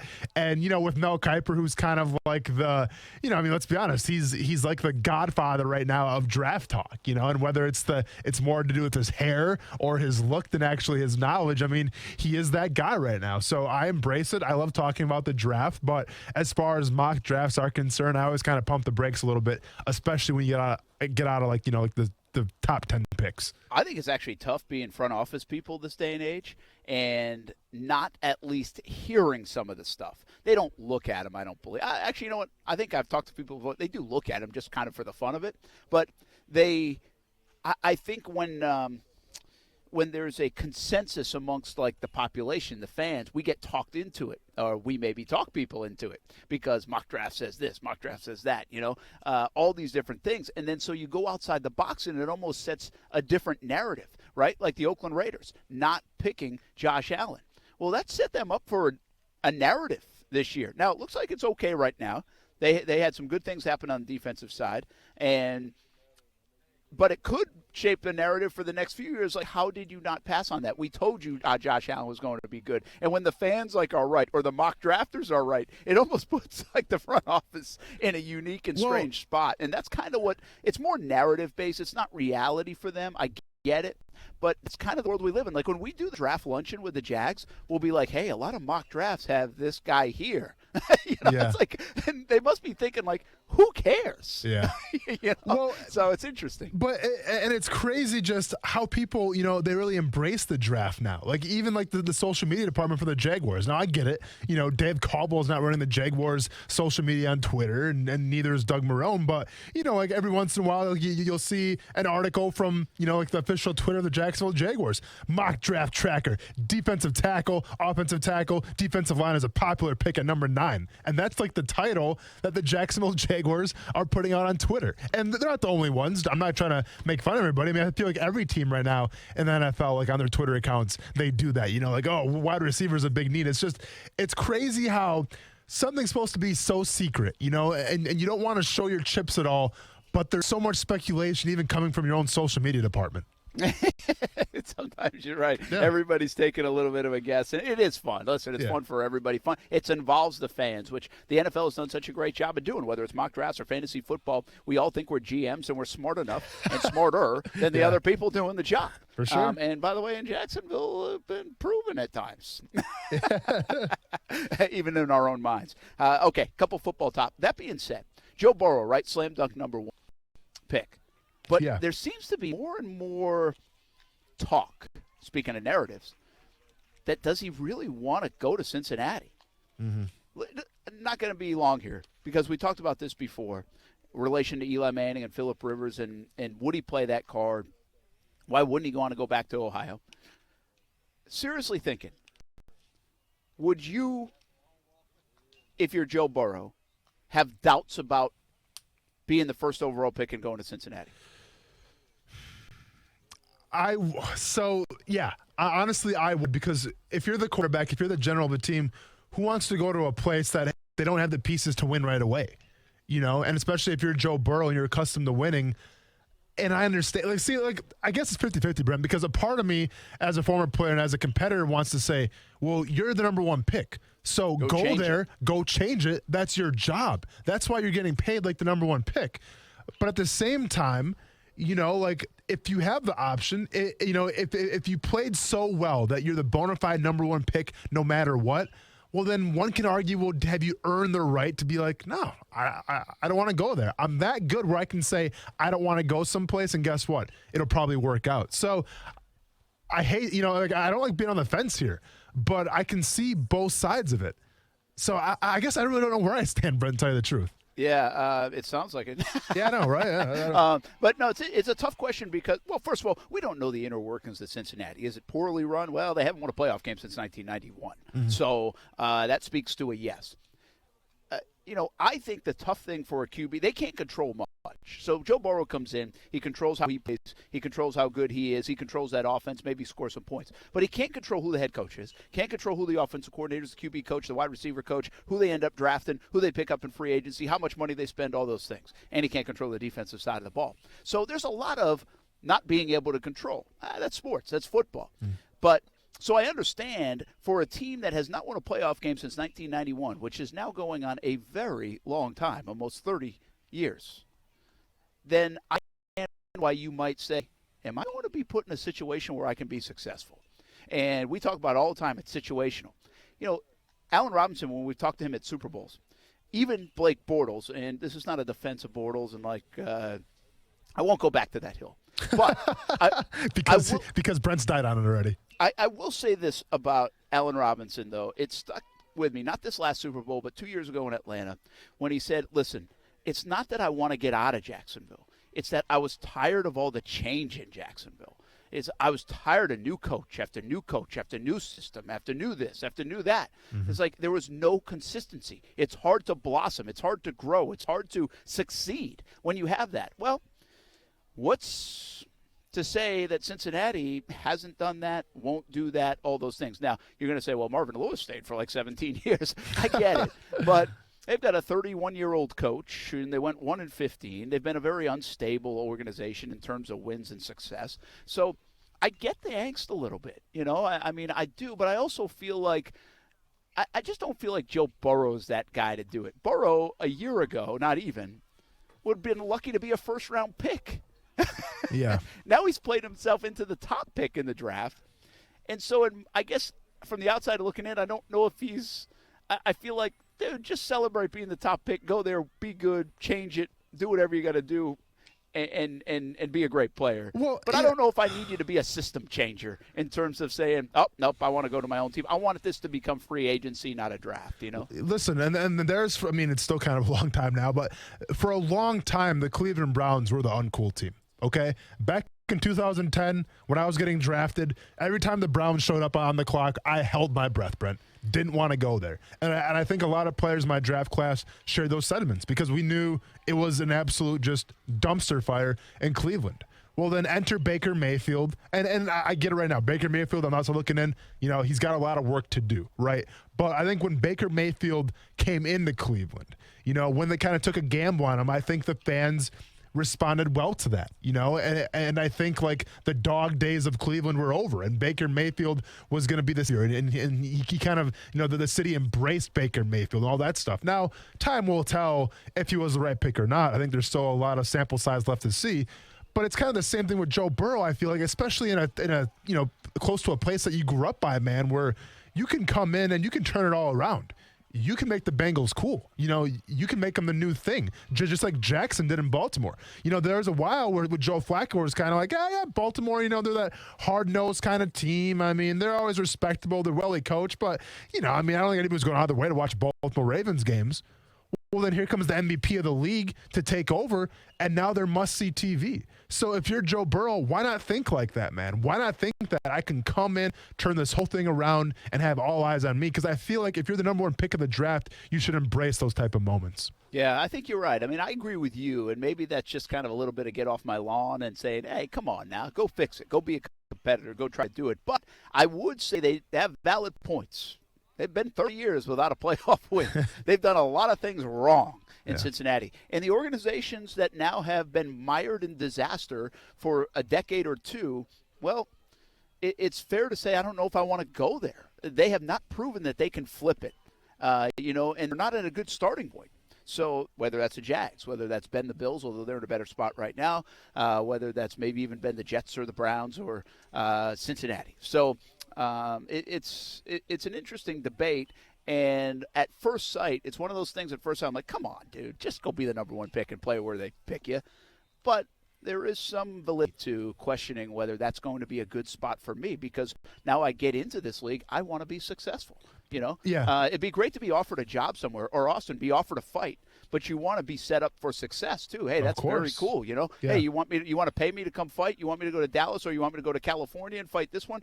But am I putting myself in the best position to be successful in that fight? fight. Can I fight? That's a fair thing from Burrow's point of view. Oh, no, without a doubt. And listen, I think another question, too, we need to ask, maybe we can answer this after the break here, is if you're the Bengals right now, and obviously Joe Burrow, he's got all the hype, Heisman Trophy, winner, number one pick, but how confident are you of Joe Burrow to have him lead your franchise for the next, 10 to 12 years? Pretty confident. I'll take it. Okay, but my only argument here, Brent, is like, it says it's not like Andrew Luck, all right? It's not like a guy that was groomed since day one to be the starting quarterback of the NFL. Joe Burrow came out of nowhere. Nobody was talking about Joe Burrow when the start of the college football season. And one could argue that the system that Joe Burrow played in, it was obviously very college football friendly, right? Like the coordinator left, the quarterback's coach is someplace else. They basically gutted that entire offensive coaching staff because they were that good. I guess my question is Joe Burrow going to be the real deal, or was the place that he was surrounded by all the great talent on the field and also the coaches that coached him, are they allowed to have to do with the success as well, I guess I would say. Yeah, they probably are, but I'll take the risk, and it's worth the risk in my opinion with Joe Burrow, because you got to shuffle the deck. You got to take that chance, especially if you have the top pick. If you're Cincinnati, I would roll with Joe Burrow. Hey, when we come back, Yannick Ngakoue, Gardner Minshew conversation to wrap up a Tuesday on Action Sports Jacks on ESPN 690. I'm Glenn Levine, a board-certified civil trial lawyer. That means the Florida bars recognize me as an expert in the field of civil trial. As a trial lawyer, I'm trained to investigate every aspect of your case. If you've been involved in a legal dispute and are not sure of your options, call me, Glenn Levine, at the law offices of Anajar and Levine at 904-600-4000. That's 904-600-4000 for a free consultation and take back control of your life. Office in Jacksonville. It's time to chub it up at Mr. Chubby's Wings. Hey, everyone, this is Brent Martineau. You know I love the wings at Mr. Chubby's Wings. Also, though, I love the atmosphere. Lots of TVs to watch college hoops, racing, or MMA. It's a fun atmosphere day or night, lunch or dinner. A full menu, not just wings, but you got to try the wings, especially the Maple Cajun, my favorite. 2 locations, Fleming Island and the West Side. Chub it up at Mr. Chubby's Wings. Tax problems can be extremely stressful and cause financial devastation. The tax attorneys at J. David Tax Law are right here in Jacksonville to be your personal advocate and resolve your IRS or state sales tax issues. J. David Tax Law focuses on your needs and case outcomes. Don't be fooled by these big out-of-town tax companies that only focus on getting you to sign up and pay without even working with an attorney. At J. David Tax Law, only highly experienced tax attorneys will represent you. Get the help you need with tax debt, payroll taxes, bank levies, wage garnishments, tax liens, and unfiled returns. If you have federal or state sales tax debt, have a sit-down with J. David Tax Law. First step is a no-cost consultation. Call J. David Tax Law at 904-507-4777, 904-507-4777. Peace of mind only a click or phone call away, 904-507-4777, or go to jdavidtaxlaw.com. Jacksonville Truck Center is here to help you get in the truck you deserve. When you need a fleet vehicle, Jacksonville Truck Center has the largest selection of pre-owned commercial vehicles, including cargo vans and work trucks. We're here to make it easy for you. There's commercial or personal financing available, even if you have bad credit. Don't spend your tax return money anywhere else. Visit the new Jacksonville Truck Center on Arlington Expressway next to the Southside Connector, or online at jacksonvilletruckcenter.com. There's a new sports medicine practice in Jacksonville. Hi, my name is Stan Longenecker. Hi, I'm Dr. Grimsley. I'm Dr. Adams. Ortho Edge.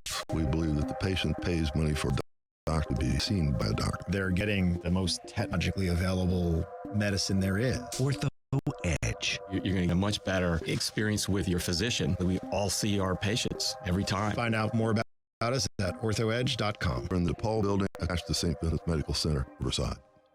It's happening, people. Our friends at Arlington Toyota are getting a brand new state-of-the-art showroom. And that means the old stuff is coming down, and so are Arlington's prices. I'm talking up to 50% less on remaining 2019s and even 2020 models. How about a 2019 Toyota 4Runner? It's not $31,755. Now it's only $26,991. That's $26,991 for a pre-owned 2019 Toyota 4Runner at Arlington. How about 2019 Toyota Camry? It's not $19,745. No, now it's just $16,291. Just $16,291 for a pre-owned 2019 Toyota Camry at Arlington. Plus, you get the Arlington Toyota $5,000 Advantage Club, which includes a lifetime warranty with unlimited time and miles with your purchase. Construction is underway, and prices are coming down at Arlington Toyota. So get in today and pay up to 50% less on remaining 2019s and even 2020s. 1039 Atlantic Boulevard and online at arlingtontoyota.com. Visit arlingtontoyota.com/construction sale for offer details. This message is sponsored by the Florida A&M University Medical Marijuana Education and Research Initiative, the Florida Association of Broadcasters, and this radio station. Where I'm from, marijuana is legal. Can I use it in Florida? Nah, it's illegal here, man. But I have PTSD. Should I at least try to get medical marijuana? That's legal, but if I were you, I'd talk to my doctor about qualifying conditions and to find out if medical marijuana is even right for you. Thanks. I'll talk to my doctor. I sat there and I went, all right, this is why people flirt with taking Chase Young #1 overall. Because the Saints, in a lot of instances, were doing everything right. And you can do everything right, and then you can have one or two of those absolute, tank busters. Go Lick and Wingo, weekday from 6 to 10 a.m., ESPN690. Hey, this is Deontay the Bronze Bomber Wilder, WBC heavyweight champion of the world, and you're watching Action Sports Jocks. Bomb Squad! I think that the back and forth that's gone on is not healthy. I met with half the managers, the Florida contingent, before I came out here to speak to you guys. I'll meet with the other half in Arizona. I hope that I made it extremely clear to them that retaliation in-game by throwing at a batter intentionally will not be tolerated, whether it's Houston or anybody else. It's dangerous, and it is not helpful to the current situation. What is Rob Substitute teacher Manfred done? Yeah, that is helpful to the situation. Yeah. Maybe they should just put him up to bat. Substitute teacher Manfred trying to get his 2 cents in. Will his class listen? Time will tell. Yeah, I highly doubt it. Brent Morton here at Creekside High School. A ton of events going on. That's pretty cool. It's a beautiful night, gorgeous night here in St. Johns County and really all over Northeast Florida, I think. Maybe some raindrops up in Duval, I'm not sure. But they've got everything going on. Softball games in the third inning. Got a baseball on behind us in just a little bit. It's a JV game coming up between Creekside and Providence. Lacrosse practice. Tennis is in the middle of a match. I don't know who they're playing. Girls soccer takes the field in just a little bit for a playoff game. Girls hoops inside and a playoff game. And that's just here at Creekside. Can we just pick a sport just for the day? I know. Man. And I saw track and field practice earlier. So unreal. It's a great spot. I mean, they got everything kind of connected. And home game for me here in St. Johns County, here for Action Sports Jacks on ESPN 690. All right, before we get going, I want to touch on two things that we already touched on, but didn't really elaborate much. Yannick Ngakoue, you shared the cryptic tweet or Instagram. Yeah. That was next chapter and an airplane emoji, right? Correct. Or isn't that an emoji? Is that an emoji? Is that technically called an emoji? I think so. I mean, I see how you're asking the cool person here, I guess. So, Okay. I think it's emoji. Let's go with that. I didn't know if the emoji was just for like, no, I knew that was an emoji. Like, I think thumbs up, and I think the crying, and I think the smiley faces, Wink, yeah, but I didn't got know you. if the airplane, Yeah, but, I got you. I don't know a lot, from bees and queen bees to emojis. I'm really taking it all in here today. But anyway, another cryptic message. Yeah. The point being here, we'll talk a little more about free agency tomorrow and the league year. That's a few weeks away. I think the franchise decision comes up around March 10th, if I'm not mistaken. Don't have that in front of me. But Jan has no power right now. And it's okay that he doesn't want to be here and he thinks that he's going elsewhere. And maybe, though, there is this part. Do you think that he has been told, hey, we ain't franchising you either? I mean, is that possible? No. I mean, honestly, I don't think so. Because if you're the Jacksonville Jaguars, what would you be doing? I mean, listen, I've been very adamant about this in Yannick Ngakoue. I don't think he wants to be in Jacksonville. I think whatever happened last year left a bad taste in his mouth. I think his pride is hurt. I think there's no loyalty right now. And, yeah, I get it. You can offer him a new contract all you want, but there's some things that don't, match up to pride and loyalty. And, yeah, sure, money sounds great on paper and everything, but if you don't want to play for a team because you don't trust them, then you're not going to play for that team. So, from that perspective, yeah, I don't think Yannick Ngakoue wants to be in Jacksonville. At the same time, though, if you are the Jacksonville Jaguars, you have to put him all in, because at the end of the day, the whole goal of owning an organization, of being a GM or being the owner, win ball games. If you're Dave Caldwell, you have to franchise tag him, because keeping him gives you a lot better chance of winning than losing him. So if you can find a loophole and say, you know what, we want to franchise tag you, then absolutely do it and see what happens. Now, who's going to say that Yannick Ngakoue is even going to play with that franchise tag? Who knows? This could be another circus in town, and he may threaten to sit.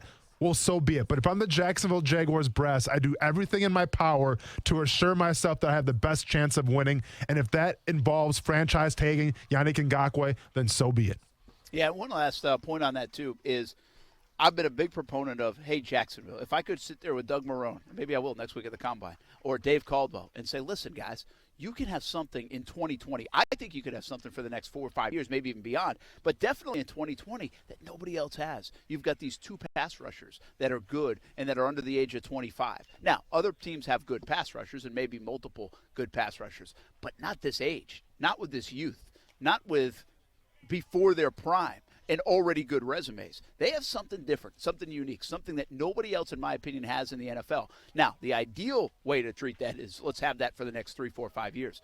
But you better make sure you have that at least for 2020 in a must-win year. So I agree with you in that regard. All right, the other one, Gardner Minshew, second-year quarterbacks, as we get ready for a game, as you can hear. But you brought up an interesting point. Second-year quarterbacks in general, sophomore seasons, will they slump or will they become rising stars? Do you think this is the year that we will find that out across the board with the Daniel Jones, the Kyler Murrays, or even the Gardner Minshews? Well, listen, if we go back to history, Brent, and we start at 2016 with Carson Wentz getting drafted, the next year he was an MVP candidate, right? And he probably would have won MVP if he didn't get hurt. The Eagles still go on to win, the Super Bowl, and a lot of big thanks to Carson Wentz for that. Next year, Patrick Mahomes gets drafted. He sits a season, comes in next year, and blows off the league. Same thing, Lamar Jackson, 2018, gets drafted. Next season comes in, MVP. So with that being said, one would think between Daniel Jones, Drew Lock, Dwayne Haskins, Kyler Murray, and Gardner Minshew, one of those guys is going to make that, that next transcendence and maybe become, possibly an MVP. If I was to pick it out right now of like where my power rankings would be, I think Daniel Jones is probably the most intriguing person just because of that offense now with Saquon Barkley. As long as he can stay healthy, I think they're going to add pieces around Daniel Jones. But how can you not like Gardner Minshew? And I get it with Kyler Murray too, the Kingsbury offense, yada, yada, yada. I'm not buying in quite yet. But I think Gardner Minshew has just as good a chance, as maybe a better chance than a lot of guys in his class to make that next step forward going into his sophomore season. I think it was an excellent point you brought up, and I can't disagree with you. I think that you was right in that conversation, that guy that could be the next guy, and that's why you need to ride with him in 2020, simple as that. All right, been a lot of fun hanging out at Creekside High School. I think I'll be back in studio tomorrow. Check us out on TV, CBS 47, Fox 30. I'll have a live report from Creekside coming up in about 45 minutes, and then we'll have all the action later tonight on CBS 47, Fox 30 Action Sports Jacks. For Austin Lane, Coos, Stuart Weber, who stopped by, John Bachman, I'm Brett Martin. Have a good night, everybody. Thanks for listening to Action Sports Jacks on ESPN690. Hey, boss, did you hear the latest about the Ding Dong Doorbell Company? Oh, no. Something that's going to send even more of their customers to Safe Touch, no doubt. Oh, yeah, this might be the final straw. You know about their smartphone app? Since I don't have a smartphone, no, I don't keep up with that stuff. Okay, Grandpa. Well, customers download this app on their phone so they can see who's at their front door and stuff. Yeah, I seen that. Well, turns out that the app comes